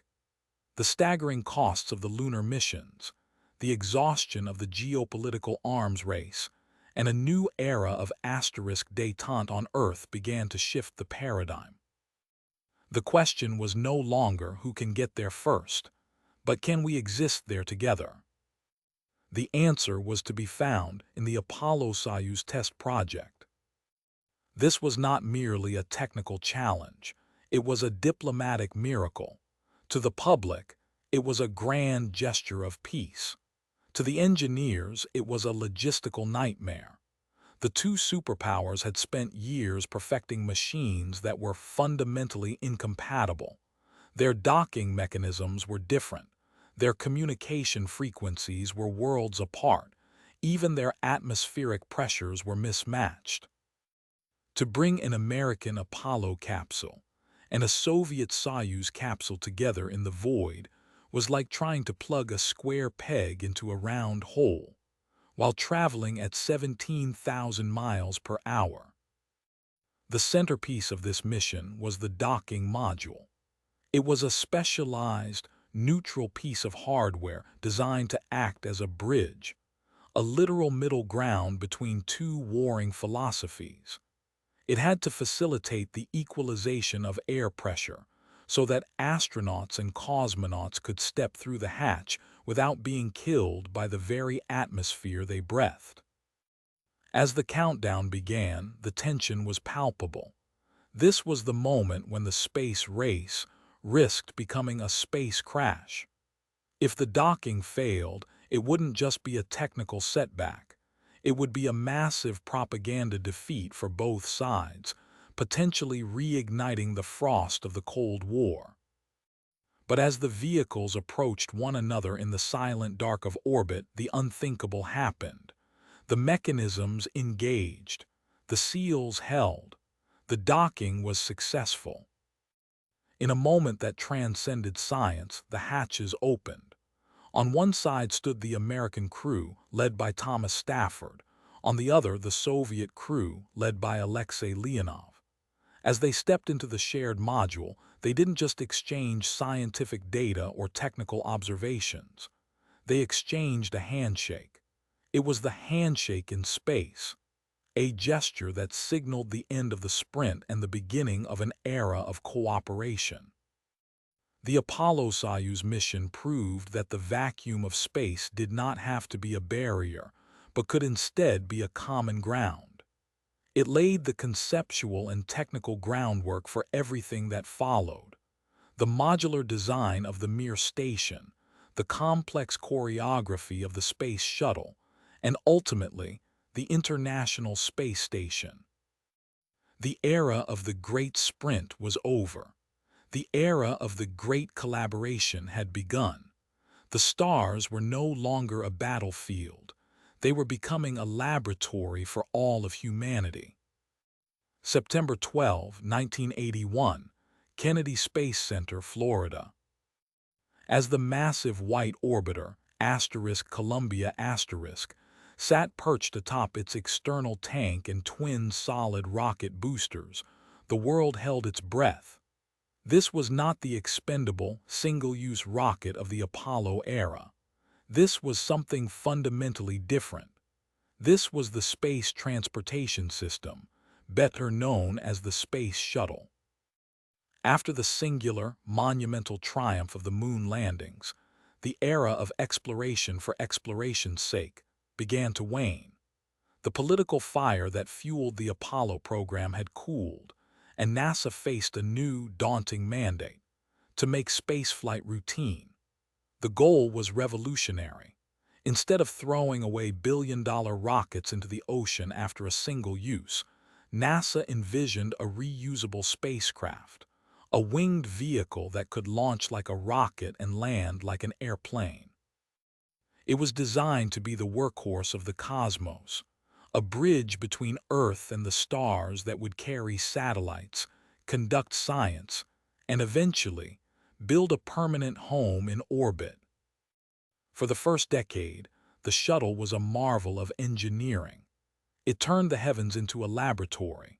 With the shuttle, we didn't just visit space, we began to inhabit it. It became the ultimate cosmic delivery truck, capable of deploying massive satellites like the Hubble Space Telescope, which would eventually rewrite our understanding of the universe. It allowed for the deployment of Space Lab modules, where scientists could perform delicate experiments in microgravity that were impossible on Earth. The shuttle program also redefined human capability. It wasn't just about getting to orbit, it was about working there. The shuttle era gave us the first true sense of space construction. It was the platform that would eventually facilitate the assembly of the International Space Station, piece by piece, bolt by bolt. The astronauts were no longer just pilots or explorers. They were technicians, builders, and scientists, working in a high-stakes environment where every mission was a dance of precision.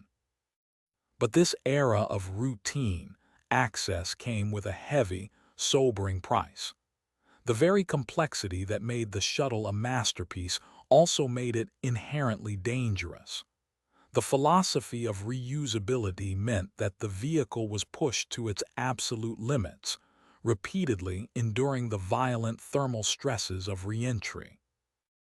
In the mid-1980s, the illusion of safety was shattered. On a cold January morning in 1986, the Challenger disintegrated just 73 seconds after liftoff, moments after a televised audience of schoolchildren had watched in awe.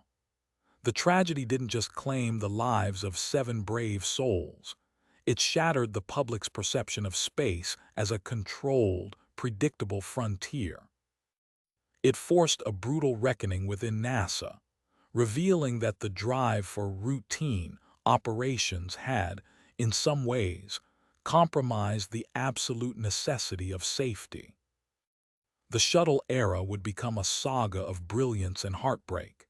It would navigate the long shadows of Asterisk Challenger and the later, devastating loss of Asterisk Columbia in 2003. Yet, despite the tragedies, the shuttle program fundamentally changed our relationship with the vacuum. It taught us how to build in space, how to repair things in orbit, and how to sustain human life in the void for extended periods. It was a period of immense technical sophistication that bridged the gap between the heroic, singular leaps of the 1960s and the collaborative, multinational era of the International Space Station. It was an era of high stakes, where the dream of a reusable future was bought with the cost of profound loss. May 1971, Moscow, Soviet Union. As the dust from the Apollo lunar landings began to settle, the global focus underwent a profound, quiet shift. The race was no longer about how far we could travel or how fast we could reach a celestial body. The new frontier wasn't a destination, it was a duration. The question had changed from "can we get there?" to "can we stay there?" This was the dawn of the era of space stations, a period defined by 2 competing philosophies of habitation: the Soviet Salyut program and the American Skylab. In the Soviet Union, the Salyut program was born from a desire to maintain their momentum in the orbital race. Launched in 1971, Salyut 1 became the world's first space station. It was a laboratory in the void, a precursor to the modular complexity we see today. For the Soviet engineers, Salyut was a proving ground. They were testing the limits of life support systems, the psychological endurance of crews living in cramped, metallic corridors, and the ability to conduct long-term orbital observations. Through the Salyut series, the USSR mastered the art of docking and the complexities of orbital maneuvering, laying the foundational DNA for what would eventually become the Mir station, and later, the modules of the International Space Station. Across the Atlantic, NASA was approaching a different crossroads. With the Apollo program winding down and the massive Saturn V rockets sitting idle, the United States had a surplus of power and a desperate need for a new mission. Their solution was Skylab. Launched in 1973, Skylab was an exercise in radical repurposing. Rather than building a new structure from scratch, NASA took a modified Saturn V third stage, a massive hollow cylinder, and transformed it into a sprawling, sun-drenched laboratory. Skylab was immense compared to the Salyut stations. It offered a sense of volume that was revolutionary. For the American astronauts, space was no longer just a cockpit. It was a home. They performed groundbreaking solar observations, studying the sun with an intensity never before seen, and conducted vital medical experiments to understand how the human body, our bones, our muscles, our very blood, reconfigured itself in the absence of gravity. But these experiments were not without peril. Both programs were a dance on the edge of catastrophe. The Salyut missions faced the constant threat of hardware failure and the unforgiving vacuum of space, while Skylab nearly met its end before it even began, when a micrometeoroid strike tore away its solar panels, forcing the crew to perform a desperate, improvised repair mission to save the station. Ultimately, the Skylab and Salyut experiments served a singular, monumental purpose.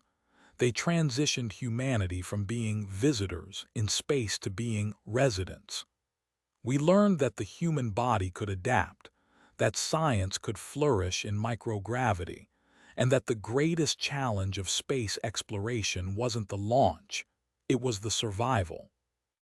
These stations were the lonely, spinning laboratories that taught us how to live among the stars, proving that while we might visit the moon, our future lay in the long, quiet endurance of the orbital life. January 28, 1986, Cape Canaveral, Florida. The world was watching. It was a cold morning, but the atmosphere at Kennedy Space Center was electric with optimism. Millions of schoolchildren had gathered around television sets, eager to see Krista McAuliffe, the first teacher in space, embark on a mission that promised to make science accessible to every household. But 73 seconds after liftoff, that optimism turned into a collective, breathless horror. The Space Shuttle Challenger did not simply fail, it disintegrated. A bright plume of white smoke streaked across the blue Florida sky, followed by a cloud of debris that signaled the end of an era of perceived safety. The investigation that followed would peel back the layers of NASA's culture, revealing a systemic failure of communication and a dangerous pressure to maintain flight schedules at the expense of engineering integrity. The culprit was a simple rubber component, an O-ring, that failed to seal in the freezing temperatures of the morning. The Challenger disaster wasn't just a mechanical failure. It was a failure of the human institution itself.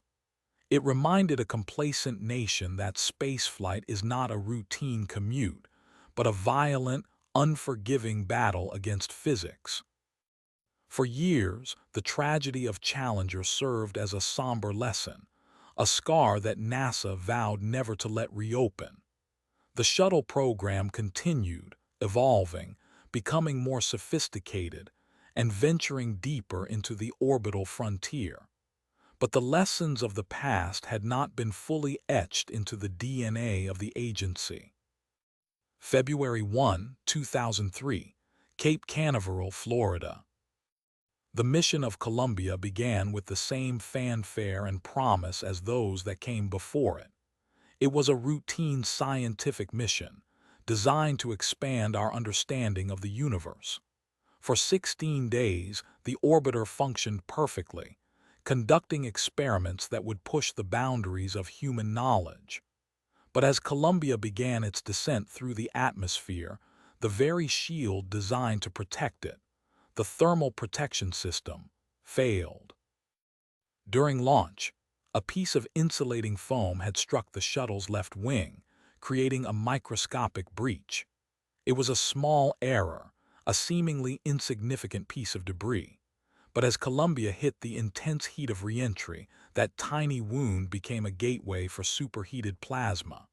The shuttle was torn apart by the very forces it was built to harness.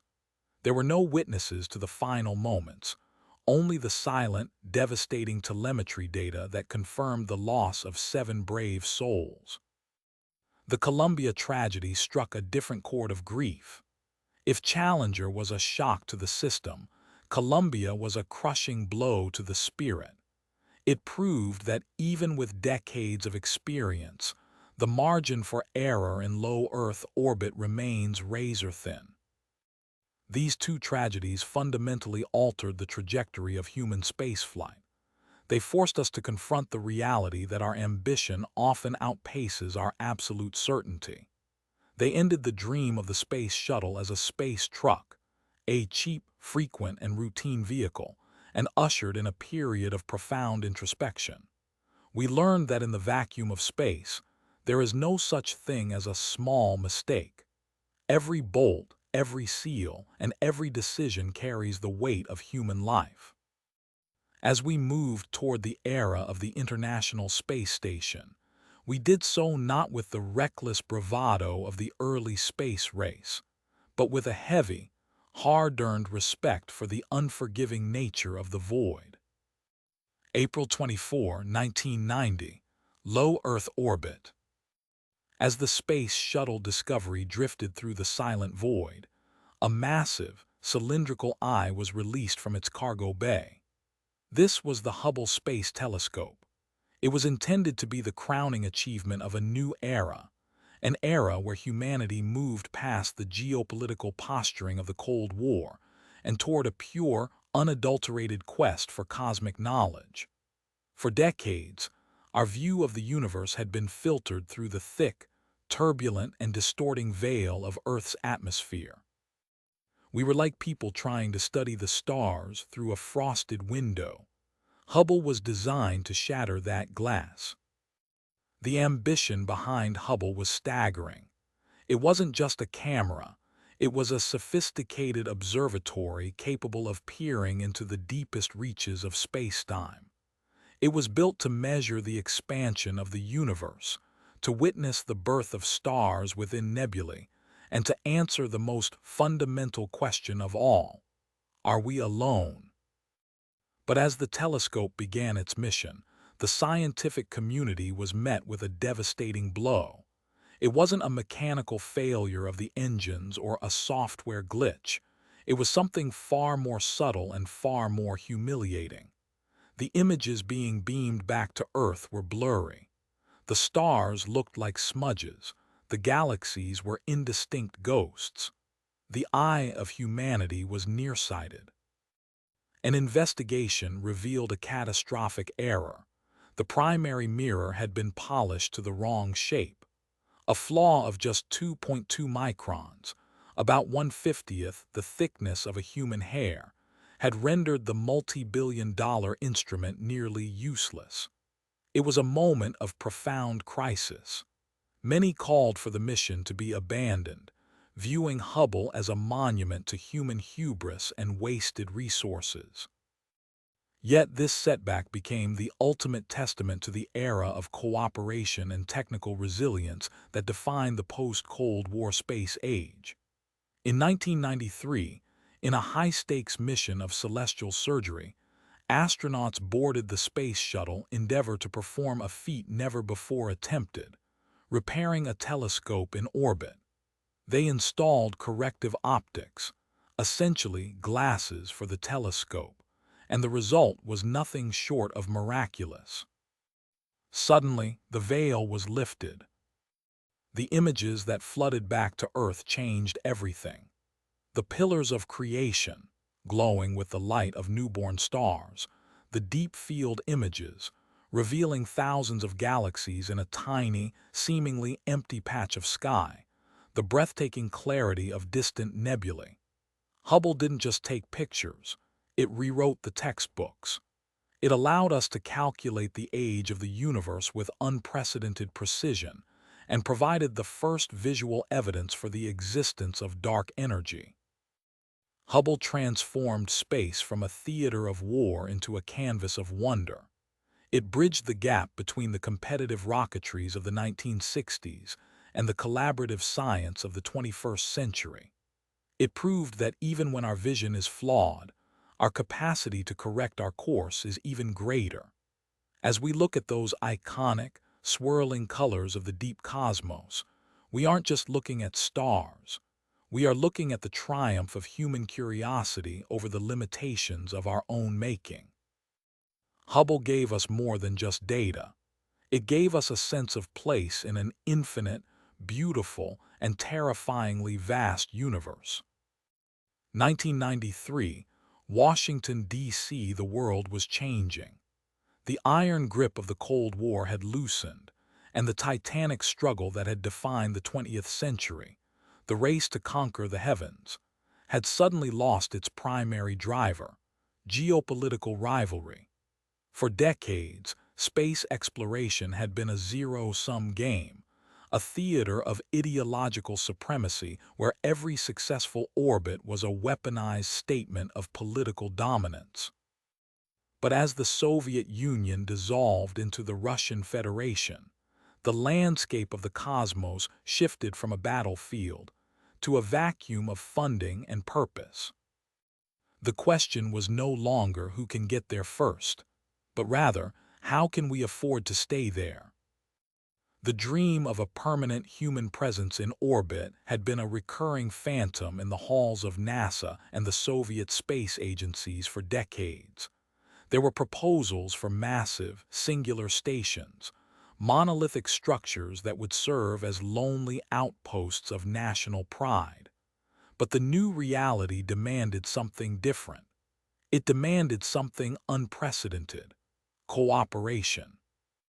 In the early 1990s, a profound geopolitical pivot occurred. The United States, realizing that the massive costs of a solo station were prohibitive, looked toward its former adversary. In a move that seemed almost unthinkable to the generation that had lived through the Sputnik era, the architects of American space policy began a delicate dance with the scientists of the new Russia. The goal was to fuse the two greatest legacies of rocketry into a single, modular entity. This was the genesis of the International Space Station. It was a project born of necessity but fueled by a radical new philosophy. No longer would a single nation's flag define the frontier. Instead, the ISS was designed to be a patchwork quilt of international engineering. It would be a vessel built of American modules, Russian propulsion systems, European laboratory space, Japanese logistics, and Canadian robotics. The technical challenges were staggering. How do you marry two different engineering philosophies that had spent 40 years trying to outmaneuver one another? How do you create a unified life support system when your partners speak different languages and use different measurement standards? The sheer complexity of docking disparate modules in the vacuum of space was a hurdle that many skeptics believed would lead to catastrophic failure. Yet beneath the technical tension, there was a profound symbolic weight. The ISS was intended to be more than just a laboratory. It was to be a diplomatic miracle. It was a way to ensure that the brilliant, highly trained minds of the former Soviet space program were integrated into a peaceful global enterprise, rather than being lost to the chaos of post-Cold War instability. As the blueprints were drawn and the first components began their journey toward the stars, the mission of spaceflight underwent a fundamental metamorphosis. The era of the space race was officially dead. In its place, a new era was being born, one defined not by the speed of a rocket or the height of a jump, but by the strength of a handshake across the void. The ISS would not be a monument to one nation's power, but a testament to humanity's ability to transcend its oldest divisions in the pursuit of the infinite. January 28, 2002, Hawthorne, California. For nearly half a century, the sky above us was the exclusive domain of titans. If you wanted to reach the stars, you needed the budget of a superpower and the bureaucracy of a nation-state.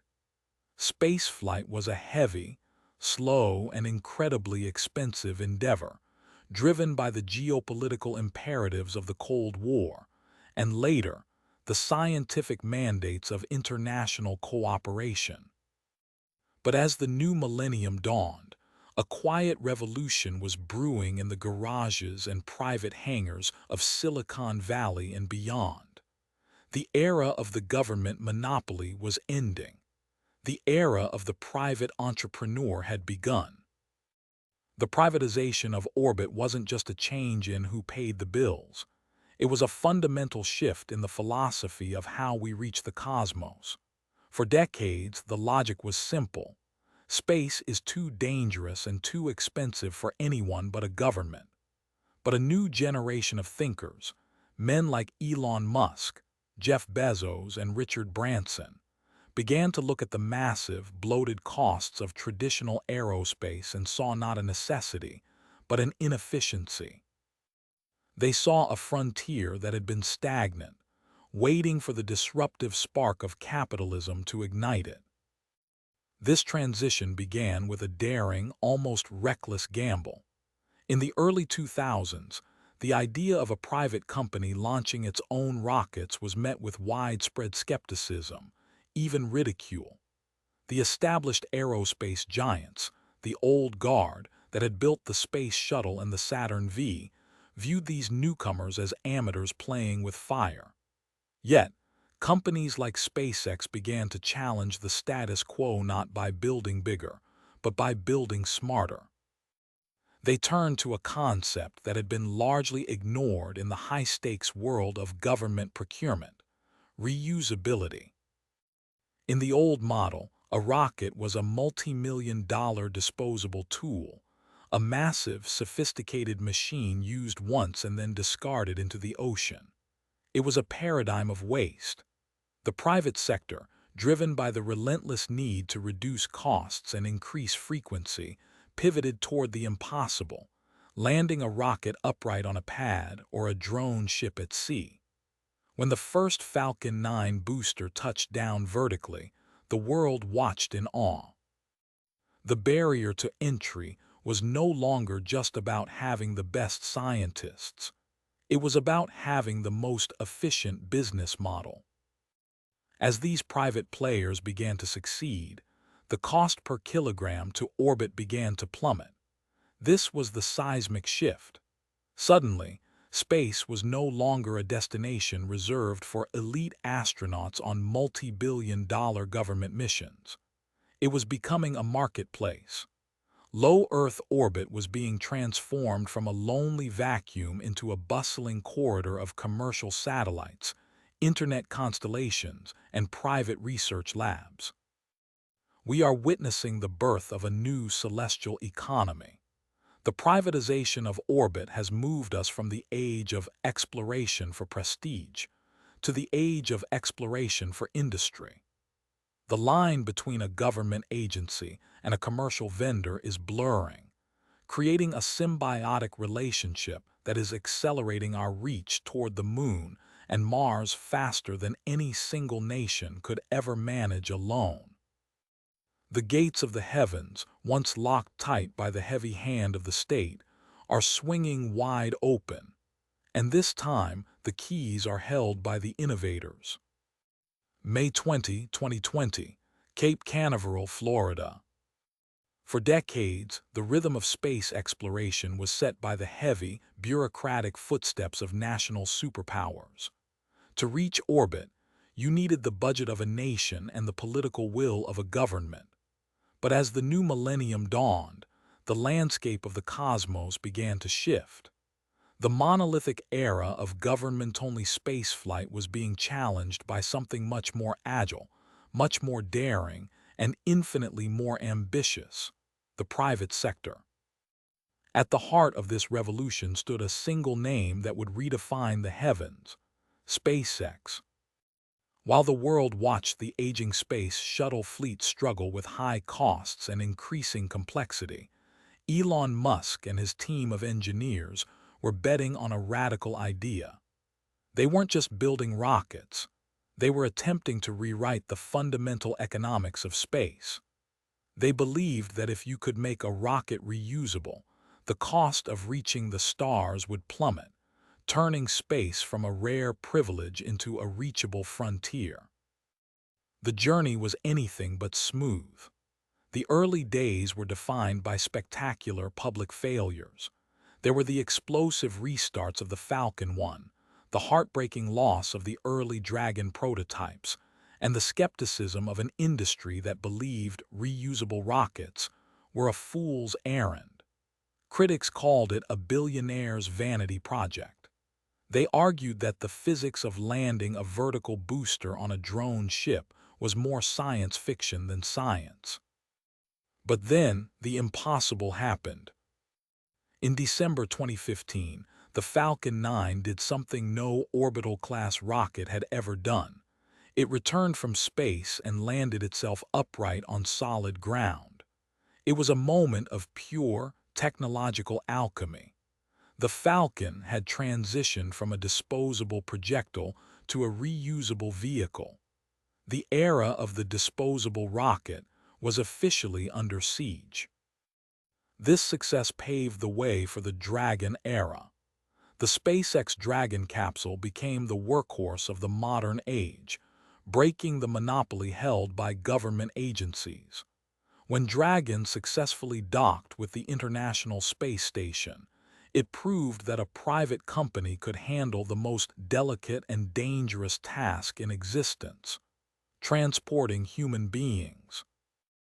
The Dragon and Falcon era represents a fundamental pivot point in human history. We moved from the era of exploration, where we went to space to plant flags and conduct state-sponsored science, to the era of utilization, where space became an extension of our global economy. Low Earth orbit was no longer just a vacuum for satellites. It became a bustling corridor of commerce, telecommunications, and research. The Falcon 9 became the most frequently launched rocket on the planet, a reliable, high-cadence engine of progress. The Dragon became the bridge between Earth and the stars. Together, they shattered the price barrier, inviting a new generation of startups, researchers, and eventually tourists to look upward. As we stand in the wake of this revolution, the question is no longer if we can reach orbit, but how much further we can go. The foundation has been laid. The cost of entry has been slashed. The Dragon and the Falcon have not just conquered the orbit, they have opened the door to the solar system, turning the once silent void into a highway for the next great chapter of human civilization. May 2019, Washington, D.C. For nearly 50 years, the moon had been a silent witness to our history, a celestial trophy won during a fevered dream of geopolitical tension, only to be left behind as we turned our eyes toward the stars and the low Earth orbit of the International Space Station. But the era of looking, but not touching, was coming to an end. With the announcement of the Artemis program, NASA wasn't just proposing a new mission. They were declaring a new era of human presence in the cosmos.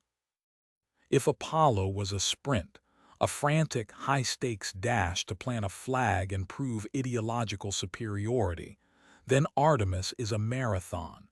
It is a mission designed not for a visit, but for habitation. The goal is no longer just to walk on the lunar surface. It is to stay there, to build a base, to create a sustainable ecosystem that serves as a gateway to the rest of the solar system. At the heart of this endeavor is the Space Launch System, or SLS, the most powerful rocket ever built, designed to push the heavy lifting required to break free of Earth's gravity. Alongside it, the Orion spacecraft stands ready to carry a new generation of explorers, including the first woman and the first person of color, into the deep black. But unlike the 1960s, where the United States acted as a solitary titan, Artemis is built on a foundation of unprecedented partnership. Through the Artemis Accords, a coalition of nations is working together to establish norms for space exploration, ensuring that the moon becomes a place of peaceful, scientific cooperation rather than a new battlefield for territorial disputes. And then there is the shift that defines this century, the marriage of government ambition and commercial ingenuity. In the Apollo era, NASA built everything. Today, NASA is a customer. The Artemis program relies heavily on the private sector, utilizing the rapid innovation and cost-effective architectures of companies like SpaceX. The development of the human landing system, the craft that will actually descend to the lunar dust, is being driven by the very entrepreneurs who have revolutionized orbital logistics. This is the commercial revolution in its purest form, a public-private synergy that aims to make the cost of spaceflight sustainable for the long haul. The roadmap is ambitious. We are looking at the establishment of the Lunar Gateway, a small space station that will orbit the moon, acting as a communication hub and a staging ground for descent modules. We are looking at the south pole of the moon, a region of extreme shadows and peaks of eternal light, where water ice is hidden in the permanent darkness of craters. This ice is the oil of the future space age. It can be harvested for life support and broken down into hydrogen and oxygen to create rocket fuel. We are no longer just exploring the moon. We are learning to live off the land. As we stand on the precipice of this new frontier, the question has shifted. It is no longer can we get there. The question is, once we arrive, how long can we stay? Artemis is our bridge. It is the stepping stone from the cradle of Earth to the red dust of Mars. The race hasn't ended, it has simply evolved. And this time, we aren't just racing to win, we are racing to stay. January 2024, Washington, D.C. For decades, the moon was the ultimate finish line, the trophy that proved a nation's technological supremacy. But as the dust of the Apollo era settled and the International Space Station became a symbol of global cooperation, a new, much more daunting shadow began to loom over the solar system. It wasn't a silver orb reflecting the sun, but a rust-colored speck in the night sky. The goal was no longer just to visit a celestial body. The goal was to survive on another world entirely. We are talking about Mars. The Mars ambition represents the most complex pivot in the history of exploration. Unlike the Moon, which is a mere 3-day journey away, Mars is a hostile, distant frontier, A trip to the red planet involves a minimum of 6 to 9 months of travel through the deadly radiation of deep space, followed by a stay that can only last once every 2 years when the orbital mechanics of our planets allow for a return window. This isn't just a mission. It is a logistical nightmare that challenges every advancement we have made since the 1960s. In the early 21st century, the drive toward Mars was purely scientific. NASA's Mars exploration rovers, Spirit and Opportunity, and later the Curiosity rover, transformed our understanding of the planet from a barren desert into a world that once held the ingredients for life. We found dried riverbeds, ancient lake basins, and organic molecules. We realized that Mars wasn't just a rock, it was a graveyard of a lost world. And that realization changed the mission from exploration to search for life. However, as the 2010s progressed, the nature of the ambition shifted. The monopoly of government agencies began to fracture. While NASA focused on the Moon to Mars pipeline, using the Artemis program to establish a lunar base as a stepping stone, a new breed of players entered the arena. Enter the era of the private titan. Figures like Elon Musk and Jeff Bezos reimagined Mars not as a destination for flags and footprints, but as a destination for people. Through SpaceX's development of the Starship, a massive, fully reusable heavy-lift vehicle, the conversation shifted from "can we get there?" to "how many people can we send?" The dream of a self-sustaining, multi-planetary civilization began to move from the pages of science fiction into the engineering blueprints of private corporations. This transition has sparked a profound debate. Is the Mars ambition a noble pursuit of human survival, a plan B for our species? Or is it a dangerous distraction from the environmental crises we face on our home planet? Is it a new frontier for discovery, or a playground for the ultra-wealthy to plant their flags?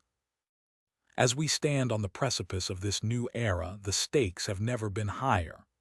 The Mars ambition is the ultimate test of human ingenuity, endurance, and ethics. It is the convergence of Cold War-style geopolitical prestige, cutting-edge commercial capitalism, and the primal human urge to see what lies over the next horizon. The red planet is calling, and this time, we aren't just looking through a telescope. We are building the ships to go there. 2001, Hawthorne, California. For decades, the narrative of space exploration was written in the ink of national pride and geopolitical dominance. It was a game played by superpowers, funded by trillions in taxpayer dollars, and driven by the cold logic of the Cold War. But as the new millennium dawned, the script began to change. The monopoly held by government agencies like NASA and Roscosmos was being challenged, not by rival nations, but by individuals. This is the era of the billionaire space race. It is a chapter defined by a fundamental shift in philosophy, the transition from space as a theater of war to space as a frontier of commerce. At the center of this storm are three figures whose names have become synonymous with the new heavens: Elon Musk, Jeff Bezos, and Richard Branson. While their industries, electric vehicles, e-commerce, and luxury travel, built their fortunes on Earth, their eyes have always been fixed upward. In the early 2000s, the skeptics were loud. They argued that space was too expensive, too dangerous, and too complex for the private sector.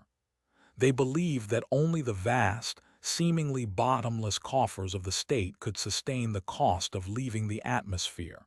But Elon Musk, through SpaceX, dared to disagree. His vision wasn't just to reach orbit, but to revolutionize the very physics of how we get there. By obsessing over reusability, the radical idea that a rocket shouldn't be discarded like a used paper cup after a single flight, Muskie turned the economics of space on its head. The Falcon 9 didn't just land. It proved that the gateway to the stars could be profitable. But as SpaceX pushed the boundaries of orbital logistics, others were looking toward the edge of the atmosphere. Jeff Bezos, through Blue Origin, began a methodical, long-term campaign to build the infrastructure for a future where millions of people live and work in space. His vision is grander, perhaps even more existential, moving heavy industry off Earth to preserve our home planet. Then there is the element of the spectacle. Richard Branson and Virgin Galactic brought the dream of space to the realm of the ultra-luxury. If Musk is the engineer and Bezos is the architect, Branson is the pioneer of the space experience, aiming to turn the suborbital jump into a milestone of human adventure. Yet this new race is not without its controversies. Critics ask, is this merely a playground for the ultra-wealthy? While these titans chase the stars, should their vast resources not be directed toward the pressing crises of our own world? There is a tension here between the pursuit of individual legacy and the collective responsibility of humanity. However, to view this era solely through the lens of ego is to miss the tectonic shift occurring beneath our feet. This isn't just about billionaires. It's about the democratization of the vacuum. The competition between these private entities is driving down costs at a rate that was mathematically impossible just 20 years ago. We are witnessing the birth of a new ecosystem, a commercial orbital economy that could pave the way for permanent lunar bases, asteroid mining, and eventually, the colonization of Mars. The Titans have arrived, and the race is no longer just about who can plant a flag first. It is about who can build the bridge that allows the rest of humanity to follow. January 1st, 2050, somewhere in the Lagrange points of the solar system. For decades, we viewed the stars as distant, untouchable points of light, symbols of a dream that felt perpetually out of reach. We spent the 20th century proving we could reach them, and the 21st century proving we could make the journey profitable. But as we stand on the precipice of a new epoch, the question is no longer about if we will go, but what we will become when we arrive. The history of the space race was defined by borders, the Iron Curtain, the divide between nations, the friction between ideologies. But as we look toward the future of humanity, those borders begin to dissolve. In the vacuum of space, there are no flags to plant that can claim ownership of a vacuum, and no terrestrial politics that can survive the sheer scale of the cosmos. We are transitioning from being a planetary species to a multiplanetary one. The immediate horizon is the moon. Through programs like Artemis, the lunar surface is being transformed from a destination into a gateway. We are no longer just visiting. We are establishing a permanent presence. We are learning to mine lunar ice, to build habitats in the regolith, and to use the moon as a fueling station for the great leap outward. The moon is our shipyard, the staging ground for a civilization that is finally outgrowing its cradle. But the true test of our endurance lies further out. Mars. The red planet has haunted our collective imagination since the dawn of astronomy, but it is no longer a mere subject of science fiction. It is a biological and psychological crucible. To reach Mars is to commit to a life of isolation, of extreme environments, and of radical self-reliance. It will require us to master closed-loop ecosystems, to engineer humans to withstand cosmic radiation, and to perhaps, eventually, begin the slow, centuries-long process of terraforming. Yet, as we reach for the stars, we face a profound philosophical dilemma. Is space our destiny, or is it a temporary playground for the elite? As private corporations take the lead, we must ask if the heavens will be a shared heritage of all humankind, or a new frontier for the same old inequalities that have plagued our history on Earth. Will the vacuum of space be a vacuum of ethics, or will it force us to create a new social contract, one built on the absolute necessity of cooperation for survival? As we look back on the century of rockets, the triumphs of Apollo, and the grit of the pioneers, we see a pattern of constant evolution. We began by using missiles to threaten destruction. We moved to using rockets to seek knowledge. And now, we use them to seek survival. The space race was never truly about conquering the void. It was about conquering our own limitations. The stars are not calling us to leave Earth behind, they are calling us to grow up.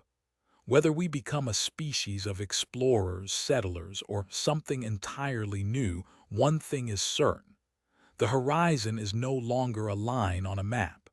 It is an infinite expanse, waiting for us to take the next step.